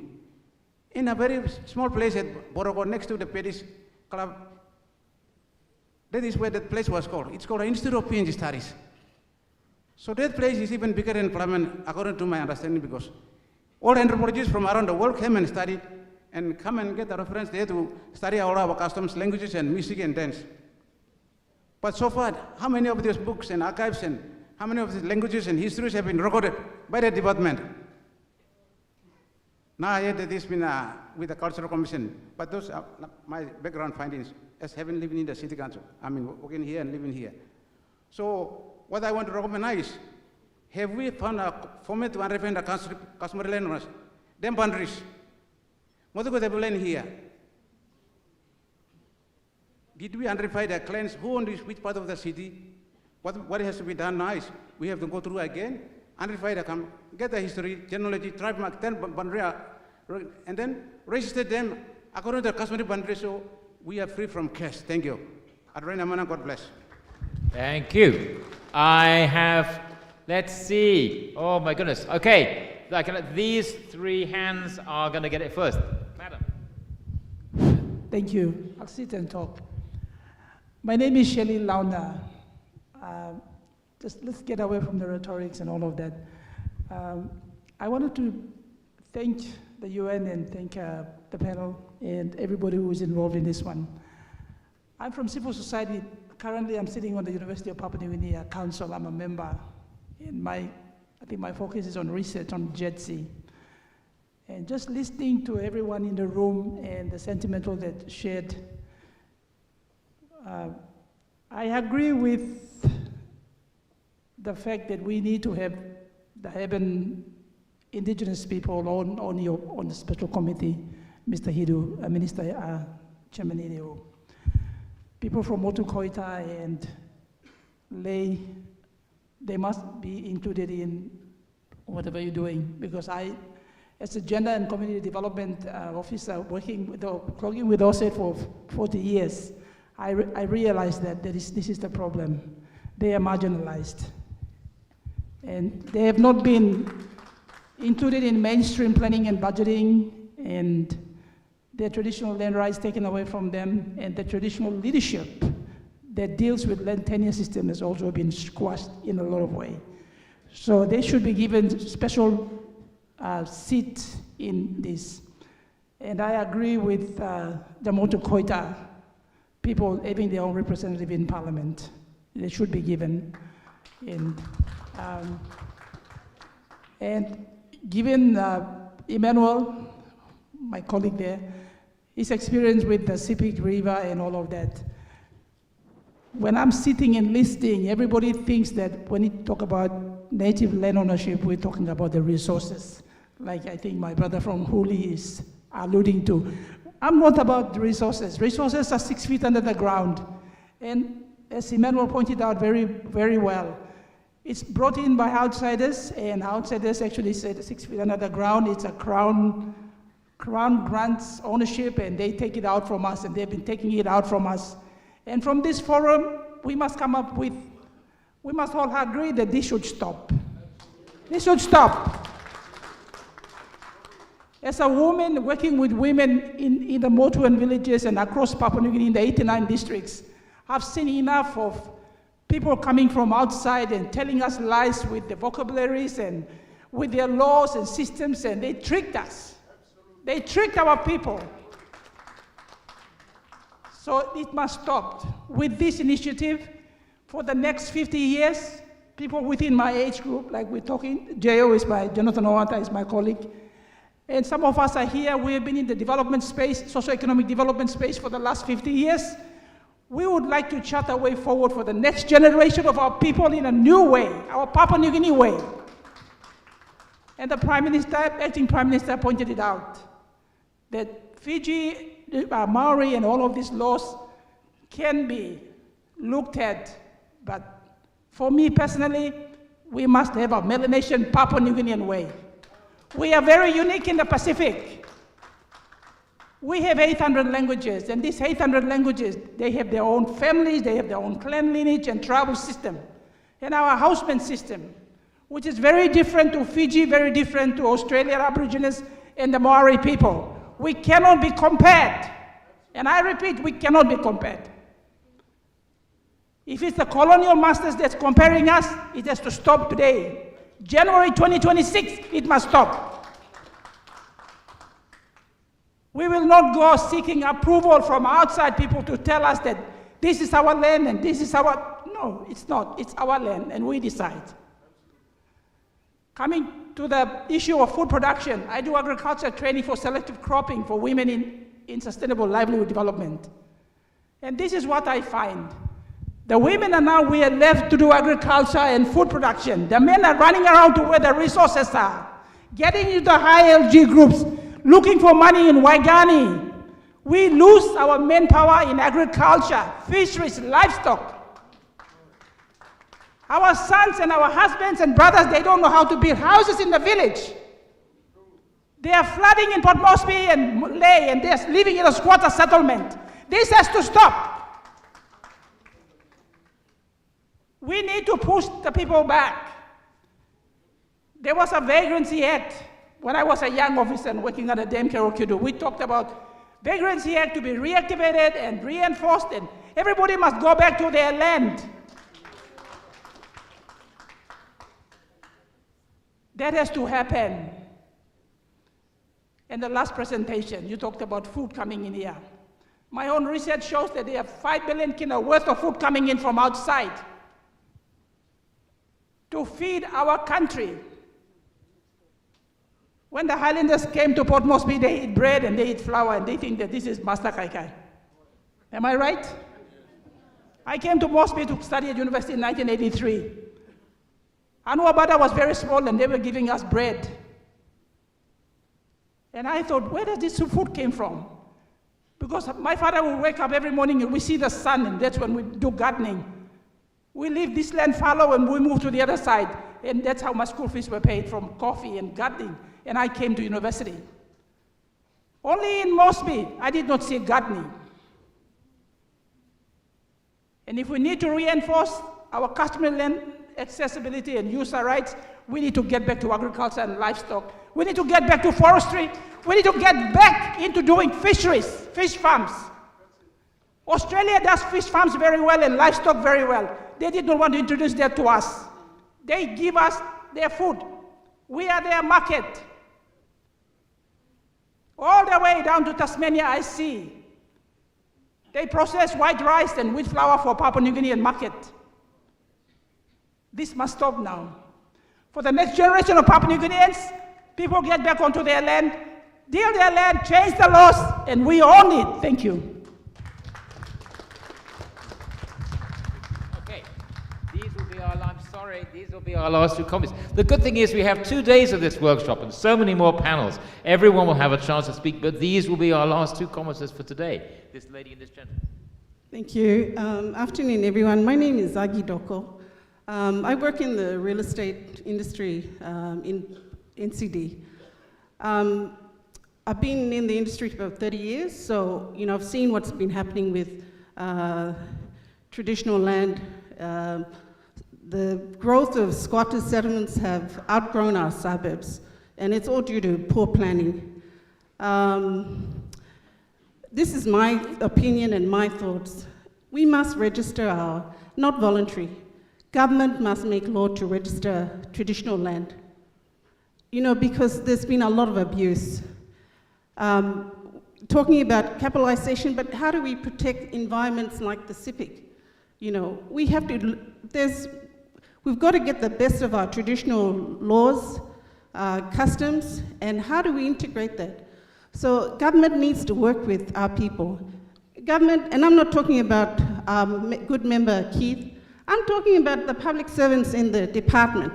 Go down to the people. You've got land administrators there.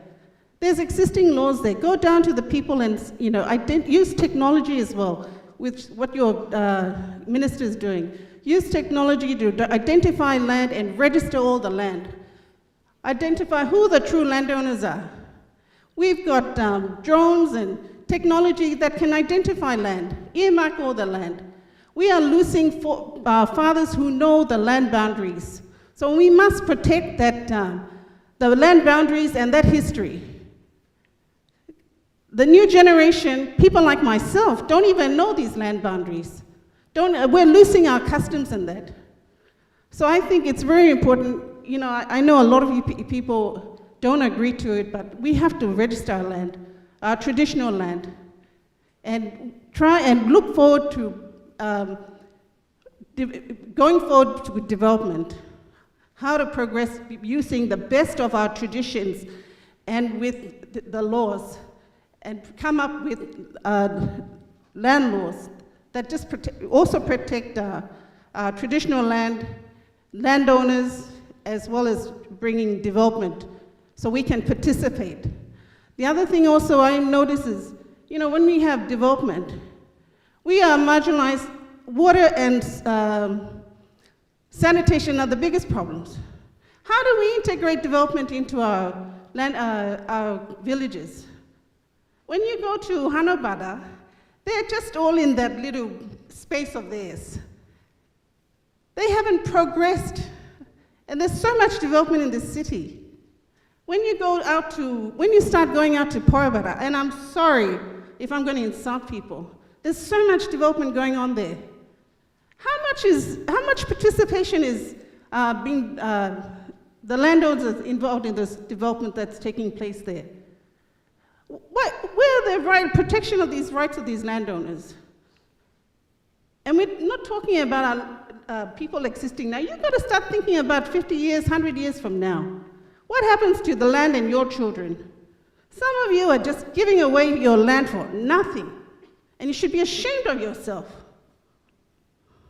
But the government must play a role and step in and protect the people's rights. That's what you're there for. And I'm not talking about our members sitting and what the people in the departments. Do your job. Your land administrators are there. Go out and talk to the people. Go out and find out what's happening, what their needs are. Educate them. You haven't been doing your job very well. And this is why we're losing so much land. And we're not participating equally in development that's taking place in Moresby, outside of Moresby, and throughout the country. And I really think, and I want to encourage people, you must, and you have to make it law, that we must register land throughout this whole, we have to have a data. But we must integrate traditional laws with existing laws now, modern laws, to move forward. And I appreciate what you said, Emmanuel, because I do support your work and what you're doing to protect the Sipi River. Not everything needs to be, needs mining and all that. You know, we've got some beautiful ecotourism sites there that we need to protect. And that's a World Heritage Site that must be protected. Thank you. Thank you. Sir. Good afternoon, Papua New Guinea. Thank you very much, Chairman of the Special Committee and UNDP. I'm from Oro. Oro is the last province in the country, least developed province. I'm bordering Moresby, Oro, and Central. I'm one of the landowner representatives. We Papua New Guineans, we have two separate system of land ownership. And my people, we have 5 tribes. The woman, mother owns the land, not men. We follow woman. So that's how we transfer our ownership. So we cannot give up the land. We are going to stick on to our law. If it means this land reform has to be tabled in Parliament, there must be awareness carried out. There must be a feasibility study carried out to get the views of the people in the local villages before it is amended. Because we live by the land and we use the land. We don't want to live a lost generation in the future. People flooding in here, they have the land, but government doesn't recognize them. There must be, to dealing with the land, there must be a proper awareness carried out to the local villages. Now we are attending here. There's so much people out there. They don't know what's happening here. Now, the current land reform, are they going to support the petroleum laws or material laws? It's a big question to us now. Or we are going to drop one and accept one. That has to be considered. So where will we fit in? We are in a total darkness. So there must be awareness carried out. The officers in the office has to be delegated to carry out the awareness before the final say is tabled in the Parliament. Thank you very much. Thank you, and I have some good news. Lunch is not happening until 1:30. We have therefore time for a couple more comments. Oh, but remembering that there's going to be so many more opportunities.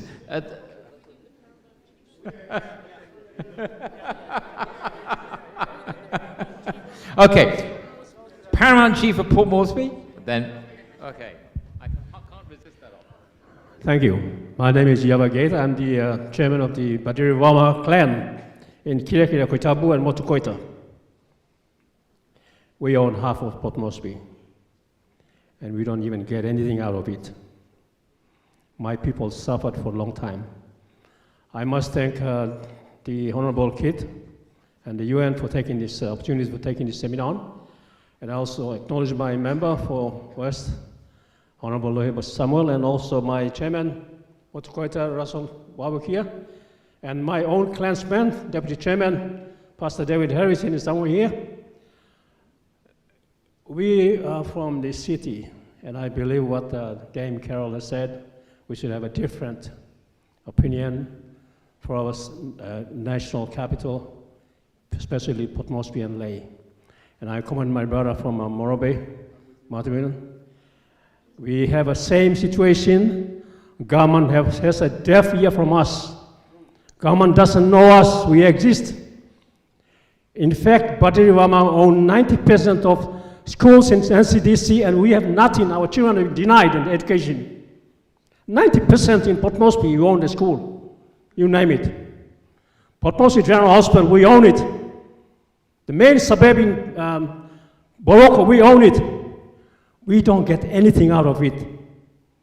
I've been speaking in every forum, in seminars in the city. Government has a deaf ear. And I believe in what my brother said from Moresby. When are you going to hear us from national capital, Motukoita? Look at our place. UN has never given any aid post, any education thing from Motukoita and Port Moresby. Yet you bypass and go to other provinces. We don't even get any direct grant from Papua New Guinea government. Nothing until Motukoita came. For the last 50 years, we were given nothing. And you use our land. City came to us, we didn't go to the city. Same as my brother here, city came to Moresby. What do we get out of it? We've been used, marginalized. Look at the SB Games. 1969, we had our games. 2015 games, we were given the right and promised that they'll give us a land back after they get a title from SB Games. We never given the land back. Yet we apply for title for the last 20 years. Government doesn't recognize 151 central claims that make the city of Port Moresby. And yet 80% of 151 city central claims is taken by the government.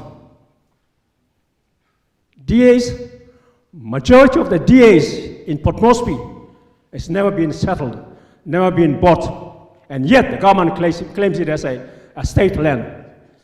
A very classical example is DA1. My friend Brownie, landowners are somewhere here. DA1, that is University, Morata, Wagani. They have never been paid. The worst part is our national parliament is sitting on the land, and they haven't even paid the land yet. When are you going to pay us? When are you going to give land back to us? When are you going to give back our titles? Yet, when the 1951 central claims were created in 1956, they demarcate all the lands, and that land is supposed to be converted to titles. You ignore us to give us our title, and you say that central claims are nothing. They're not recognized by the government. Then why is it under the Land Ordinance Act 52, 62, whatever you call it?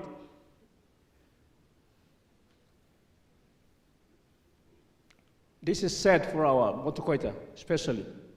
We've been denied, marginalized, and yet Lands Department ignore us when we go to get our title. My clan, Badiri Wama, we apply for our land title to our central claims, which were demarcated in 1956, and yet they didn't want to give us our title. Not even anything until today. And they say, no, it's not SABL. SABL is for ICAS only. We want a freehold title. You want to give it to others. The difference is, if you are in the power, if you have money in this country, if you're a member of the parliament, you can register your land in next day. It took a landowner like ourselves, Badiri Wama clan, 20 years and we're still waiting. I wish and I hope the Deputy Prime Minister is here to listen. And should have said, yes, thank you, my brother. UN, listen to me. My brother, Kit, member for our newly made electorate, and my brother here, LBS, and especially my brother chairman here, I want after this seminar, give back all the land back to us, Mosukweta. They have been registered in 1956, demarcated everything. Central claim 156. And yet you say that we don't own a land. Yet the bank ignores us. Which law is important? Or are they used as our land? Like I said, we are the only Motukoita ILG who have went through all the 25 procedures that the land department used for ILG. And we succeeded. Yet those laws are nothing to us. They ignore us. Come back tomorrow. This is one of the famous phrases that they use in every department you go to. Come back next week. Tomorrow never comes. So please take note of our Motukoita land. 151 central claims. And I'm glad that my brother, one of the officers, our commissioner for LTC, Mr. Molian Pilapak is here. And I commend him for doing a very good job for all of our Motukoita land registration in here. He's been sitting there in front. I attend 2 of his sessions, and he's very strict in giving land out before it's registered. And I thank you, Mr. Kilapat. And I think we should have people like that around here to look after our land. And also thank you, Mr. Ketiru. Again, Motukoita land, please. Our land, we're supposed to get a lease back. Most of our land has never been paid for. It's taken out from our land. Although we visit land department, they don't want to know that we exist. They don't want to know that Motukoita or the Moresby people, landowners exist. Thank you. God bless you all. The last 2 comments are going to go to people who promised to speak for only 1 minute in total. Right? And after 1 minute, I'm taking it away. I'm going to have one from this block, and one from this block, and one from this block. Okay, you have to start. Get 1 minute, and then I'm grabbing the microphone back. Thank you and Kat Kiri, chairman of Land Board. My name is Larry Apaikoivi. I came out from last week Tuesday from newspaper. The project were run at Papua LNG. I am the chairman of Papua LNG. 52.75 hectares, I own it. I went through lands registration, Customary Land Act, from the IRG to the registration. Up until today, 2019, my title was not issued. If minister was here, he will aware. They gave me excuses about commercial land. Where is the commercial land? Land was there when developer came in. There's no commercial land in there. My understanding is this. Commercial land is just... You're going to get the last word, you guys. So, 1 minute. And you have so many more opportunities. There are so many more brilliant sessions in this 2-day workshop. Thank you very much. Good afternoon to everyone. My name is Eugene Wemin. I'm from Jimbo province. It's an honor for me to be here. I wrote two things on the paper. While listening to my brother speaking over that man from Moro, I realized that most of the time, these approaches and reforms that happen, it starts from the top and come down. But we don't do bottom-up approach. Our customs, my custom is very different from a man from Uli. His custom is very different from a lady from Central. Awareness needs to happen in the community level. Taking a bot approach will solve all the issues and most of the problems that we have today. Thank you. Thank you. And coming to the last one now, I promised this block, and it's going to be for a lady. And this lady is going to have the last comment for this session. All the rest of you have got many other chances. Stay here. Okay. Good afternoon. I'm a rep from my place, from my village, Yulai Land, Kairuku Central Province. Last year, this January 29th, after January, March, we got a notice that in February that our land was gazetted.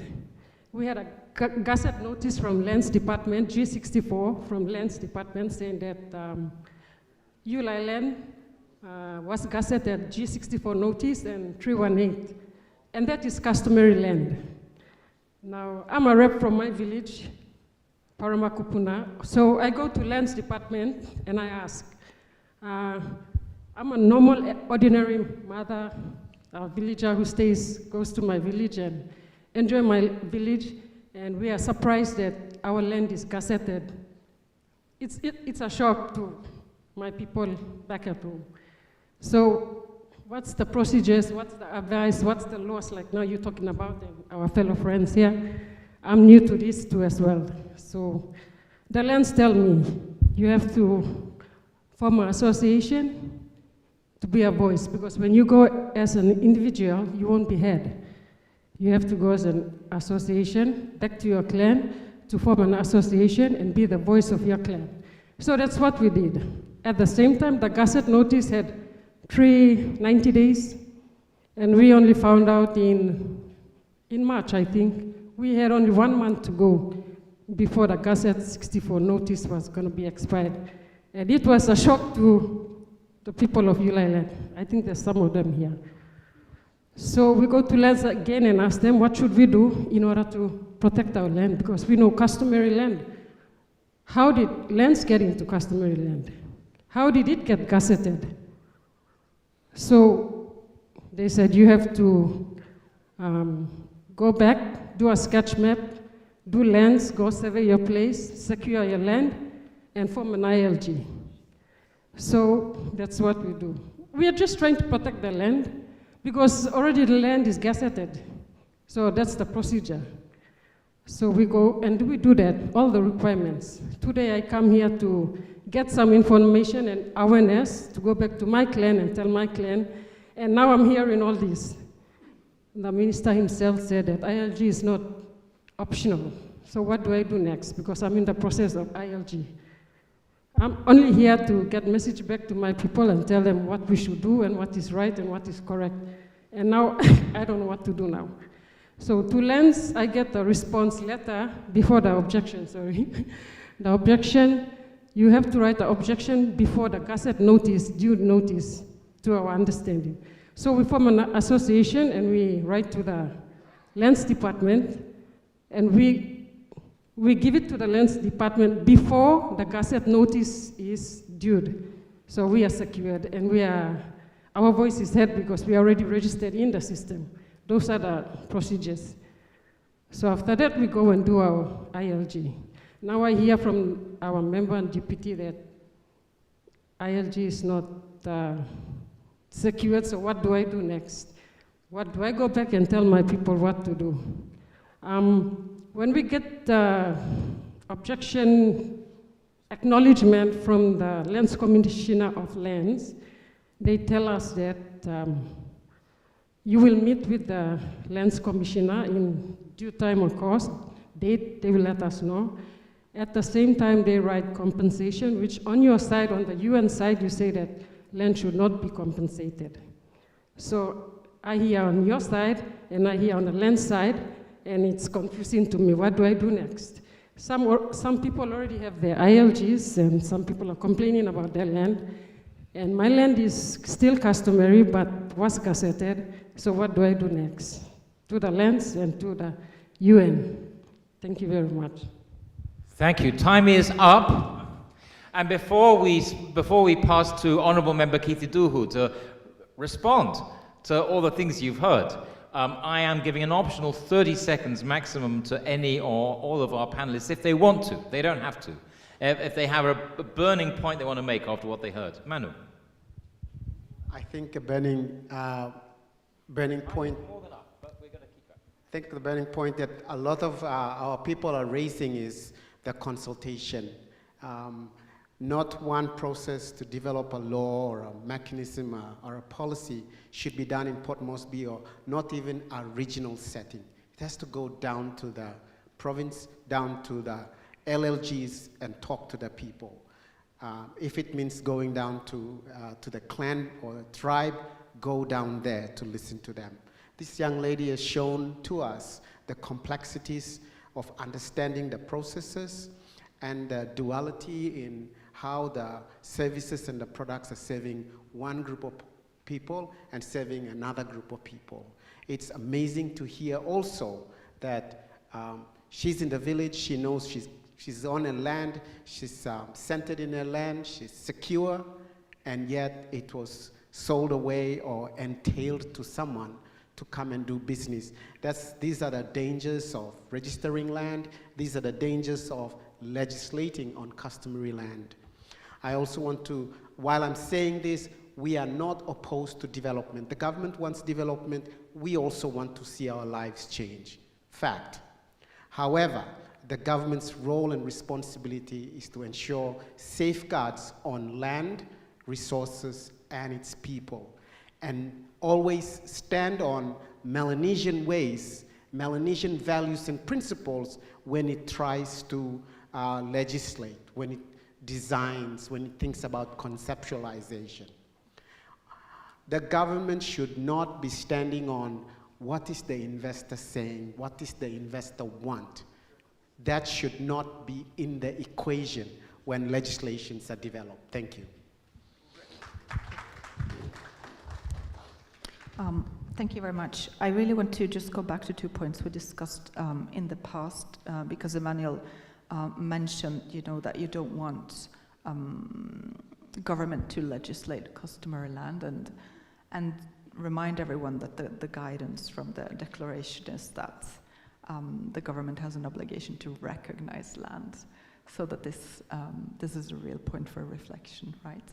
And then when sorry to make this even more complicated for you by talking about compensation and restitution.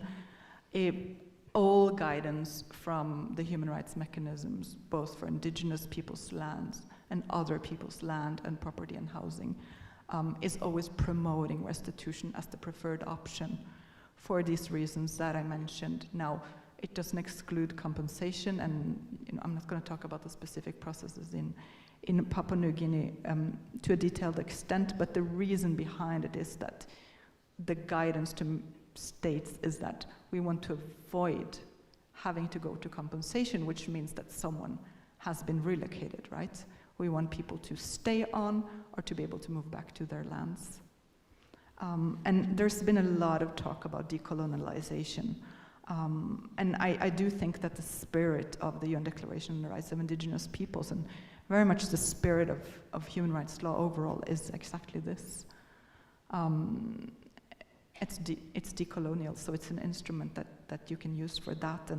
And the process, talking about how things are imposed from the outside and who's been consulted and agreed to this, at least for the sake of the declaration, is that's a declaration that's been created on demand by indigenous peoples, and obviously not everyone has been able to input, but it's certainly been driven by long consultative processes, both for UNDRIP and for the Declaration on the Rights of Peasants. And I'll stop there. Thank you.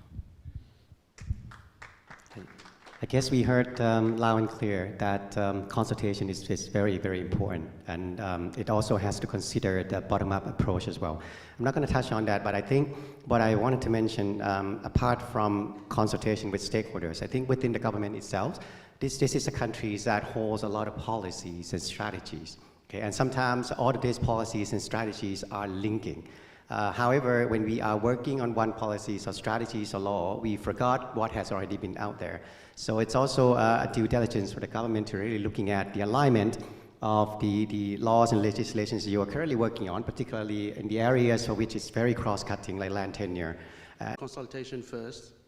First of all, I think, yes, you did qualify that regional consultations would not do it, but in the limitation of resources and the support of the United Nations, which is the only entity really supporting this committee, Special Parliamentary Committee established with some very broad but also specific terms of reference to gather the thoughts of the people and various stakeholders who relate to land throughout the country.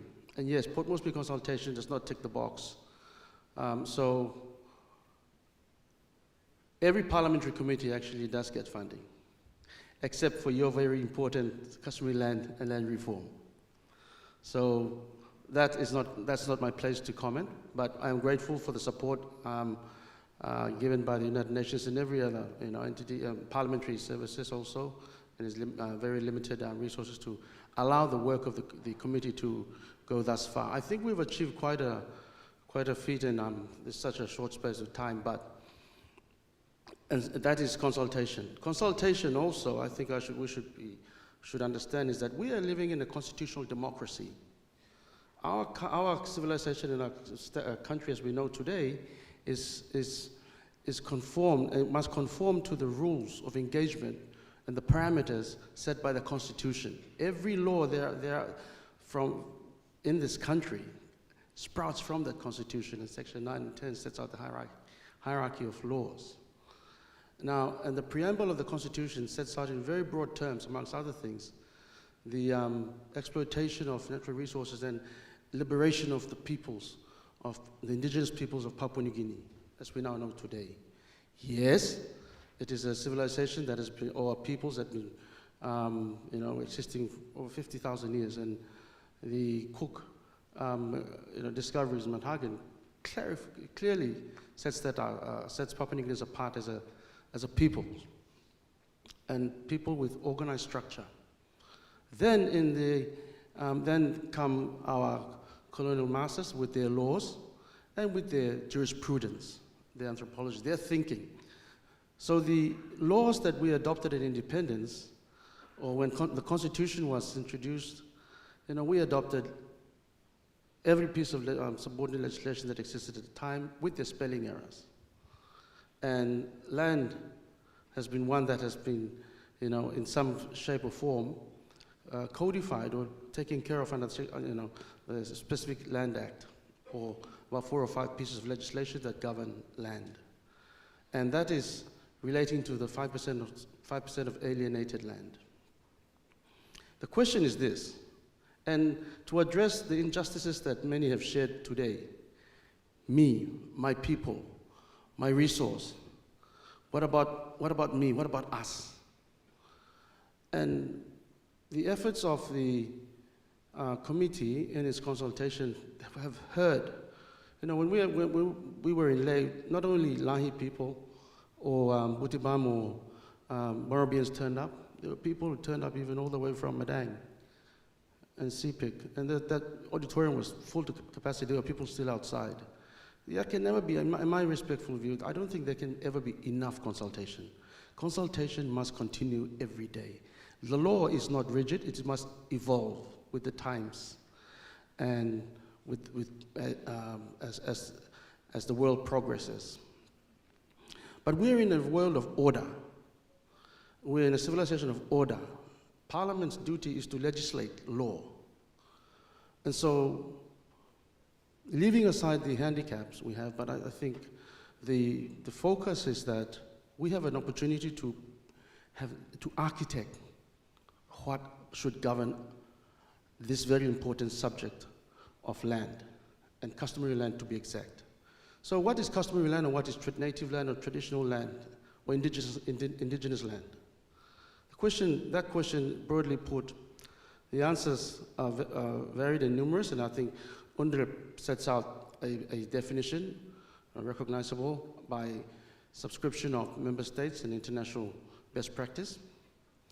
But an informal definition is that it is undocumented land. It is undocumented land. You must look at it from a perspective of economics.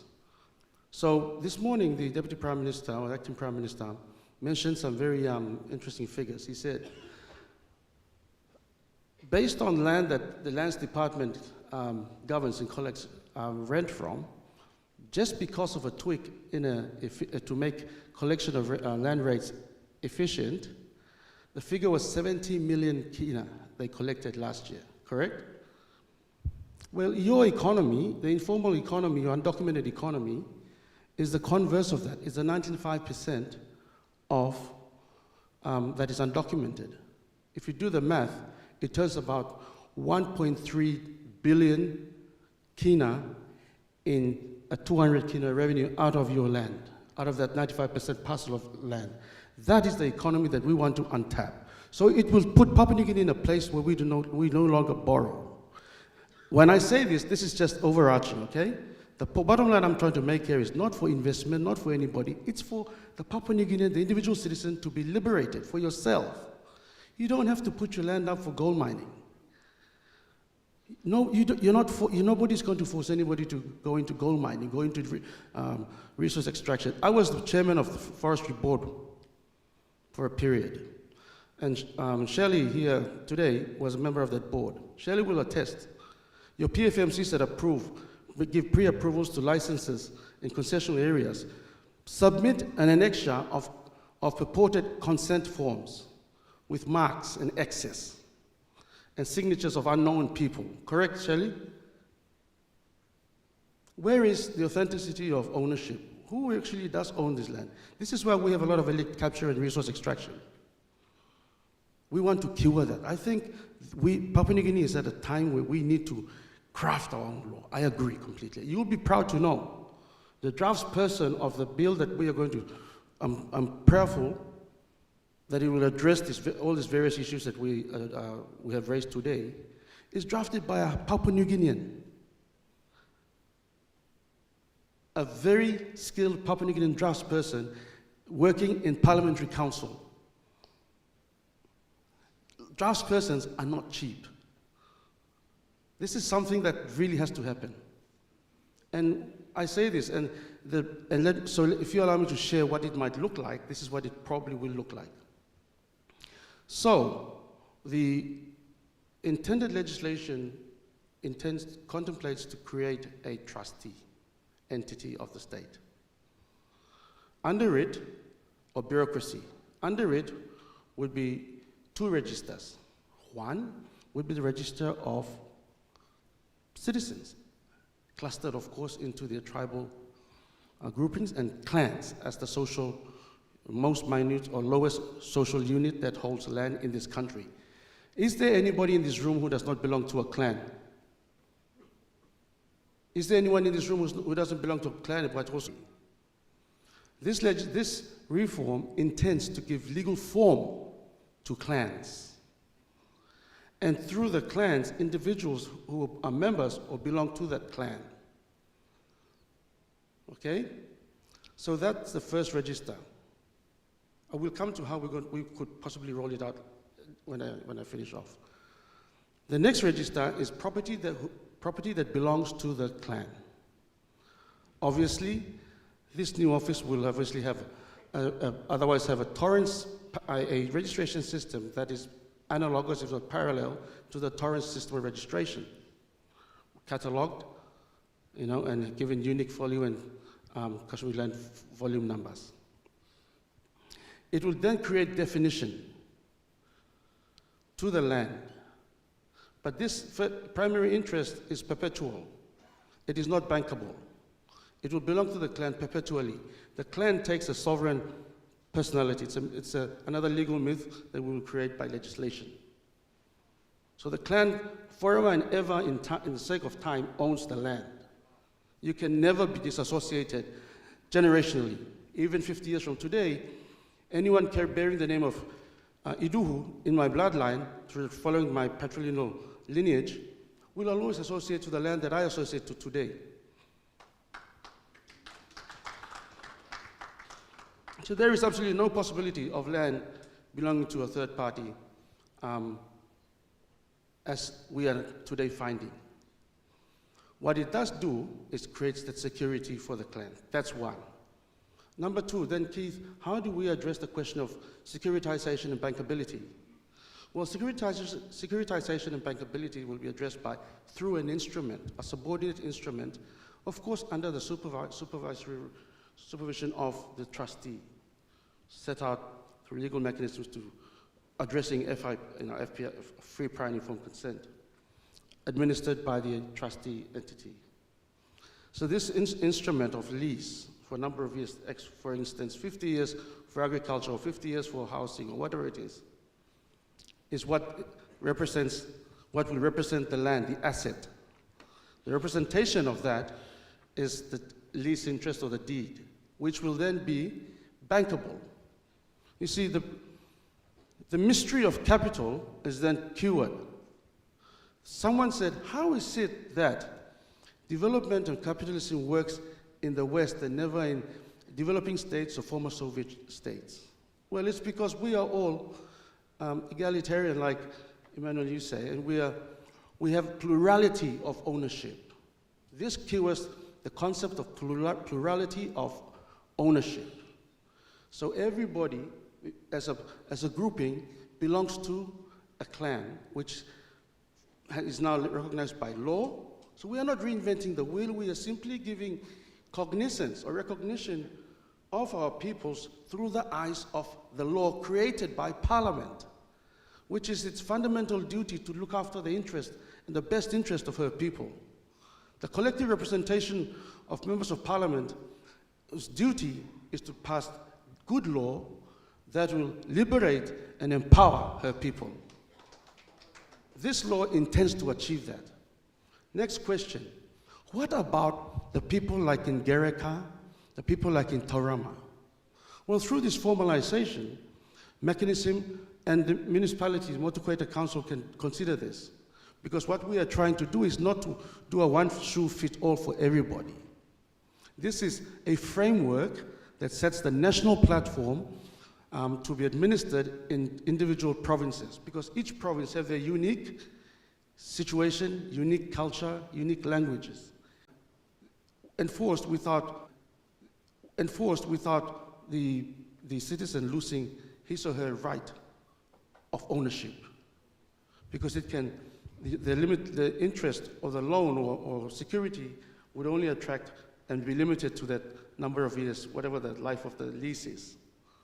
So it's, the lease will always revert to the clan. Imagine if the land user, so somebody flies in, and I have to share this. I know a former colleague of mine came off the plane with a suitcase. 7 years later, he owned, or this person owned a great deal of real estate in Port Moresby, right? In the same space of time, no Papua New Guinean, I don't know, would achieve such a feat. So the mightier will remain mighty, and only those who are prosperous will remain prosperous. This reform intends to change that imbalance. So the average Papua New Guinean has access to wealth creation, to have access to the greater possibilities of living a fulfilled life through access of just your land. You don't need gold, copper, or gas in your land to be prosperous.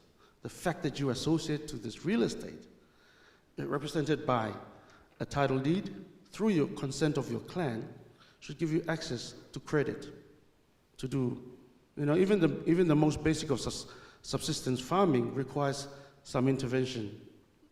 Farming is now mechanized. Even fishing, even carbon sink. So in my district, we have 72 kilometers of Kokoda track in Hiri-Koiari. The biggest possible carbon sink on this side of the country sits in Koiari. But how can we monetize that? It's impossible, because there's no legal personality, no legal form. You see, legislation is an absolute necessity for civilization to prosper and to evolve, to mankind to live harmoniously, peacefully, and enjoy the fullness of life. I don't want to sound idealistic, but we need to be pragmatic in our approach. We need to address this and take the bull by the horn. I've seen some very crazy laws brought to the floor of Parliament in my short time there. Crazy. Where was the consultation? Why do we deny ourselves of the opportunity to liberate ourselves, to empower our people? You know, there was a bill brought once, and it would have been one of my early debates. And they were creating an entity and with so much power to draw levies and taxes and so on and so forth. And I said, this sounds like a small real estate company being brought in through given state sanction. This is no such thing. I believe this reform is a very noble reform, very noble, because it doesn't just deal with real estate and a housing issue. It addresses and it speaks to land mobilization for resource projects. It de-risks every possibility. What projects would be overestimated at gazillion amounts of millions of dollars because of these interventions? I think it de-risks it completely and makes Papua New Guinea a decent investment destination. It is the reason why tourism cannot flourish, because if the local tourists with the beautiful water frontage cannot even develop, because there's no access to credit. I think this sort of a conversation, I think, is important. We must continue, and we learn from each other. But I want to say, this would be a beautiful piece of legislation crafted and drafted by a very young Papua New Guinean, from Hela and Goroka, not from Motukoita. And there's a misunderstanding that I'm only here because it's a unique situation to Motu and Hiri people. No. I'm trying to bring an intervention. We all want to, the committee here is thinking laboriously and tediously to see that the solution we recommend to Parliament is the best solution for Papua New Guinea, not for just Hiri and Motukoita and Lahi people. This is for the nation. And I think this goes to even address our water frontage, not only just waterways, but even your sea space. So we're not talking about just a intention on the land, and we're not talking. This is not going to just address mining, oil, gas, copper. This goes to deal with our basic need. Today, this time of the year, every member of Parliament, if you're not getting these text messages, then you're very special, because school fees is a big issue. Education is a right, we say, but it's lip service. We still have to pay for it. Parents today are paying 17,000, 20,000 kina for tertiary education. In our time, it was 3,000 kina. Today, I don't know how parents are going to afford that. Every family should be given the opportunity to raise their own capital, to raise enough money to pay for school fees, to have access to decent medical services. Yes, government has an obligation, but this is where the obligation should start. Legislation. Make good law. This is just a thinking, but I thought I was going to speak. Tomorrow we'll speak again. If there's any more questions we can address in tomorrow's session, but I thought we should put matters into perspective.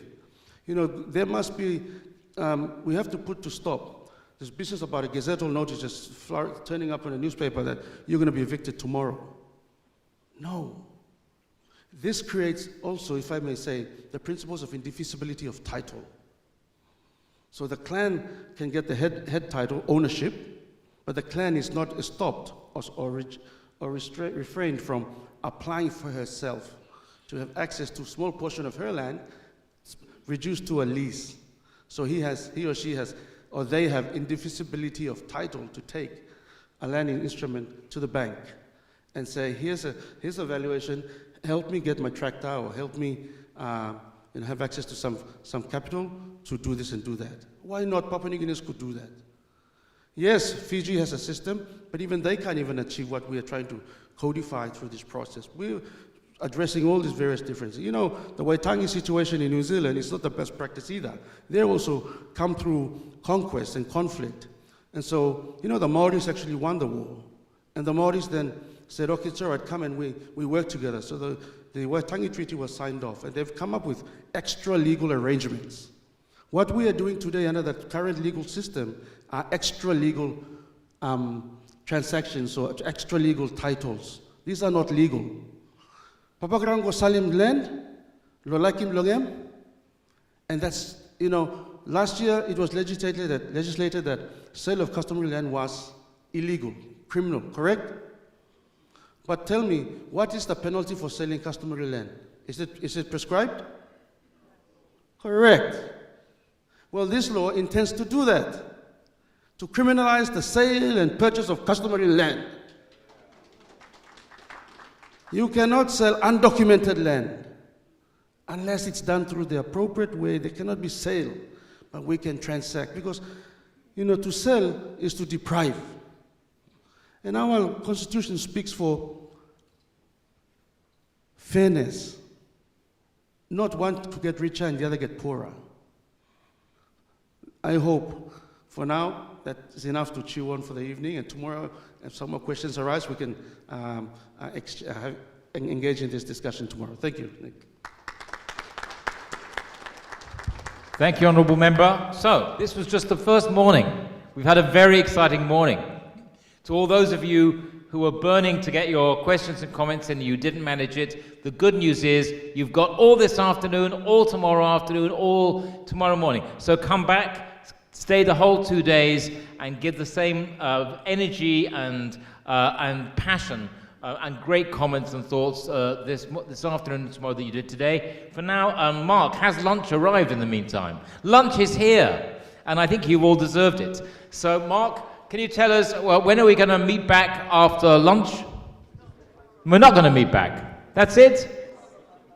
Oh, so we meet back again tomorrow? Yes, 9 o'clock. Okay. There's no afternoon session, but the good news is we will meet tomorrow morning. And we will continue our discussions tomorrow. So see you all, looking you behind tomorrow morning at 9 o'clock. Thank you. All right.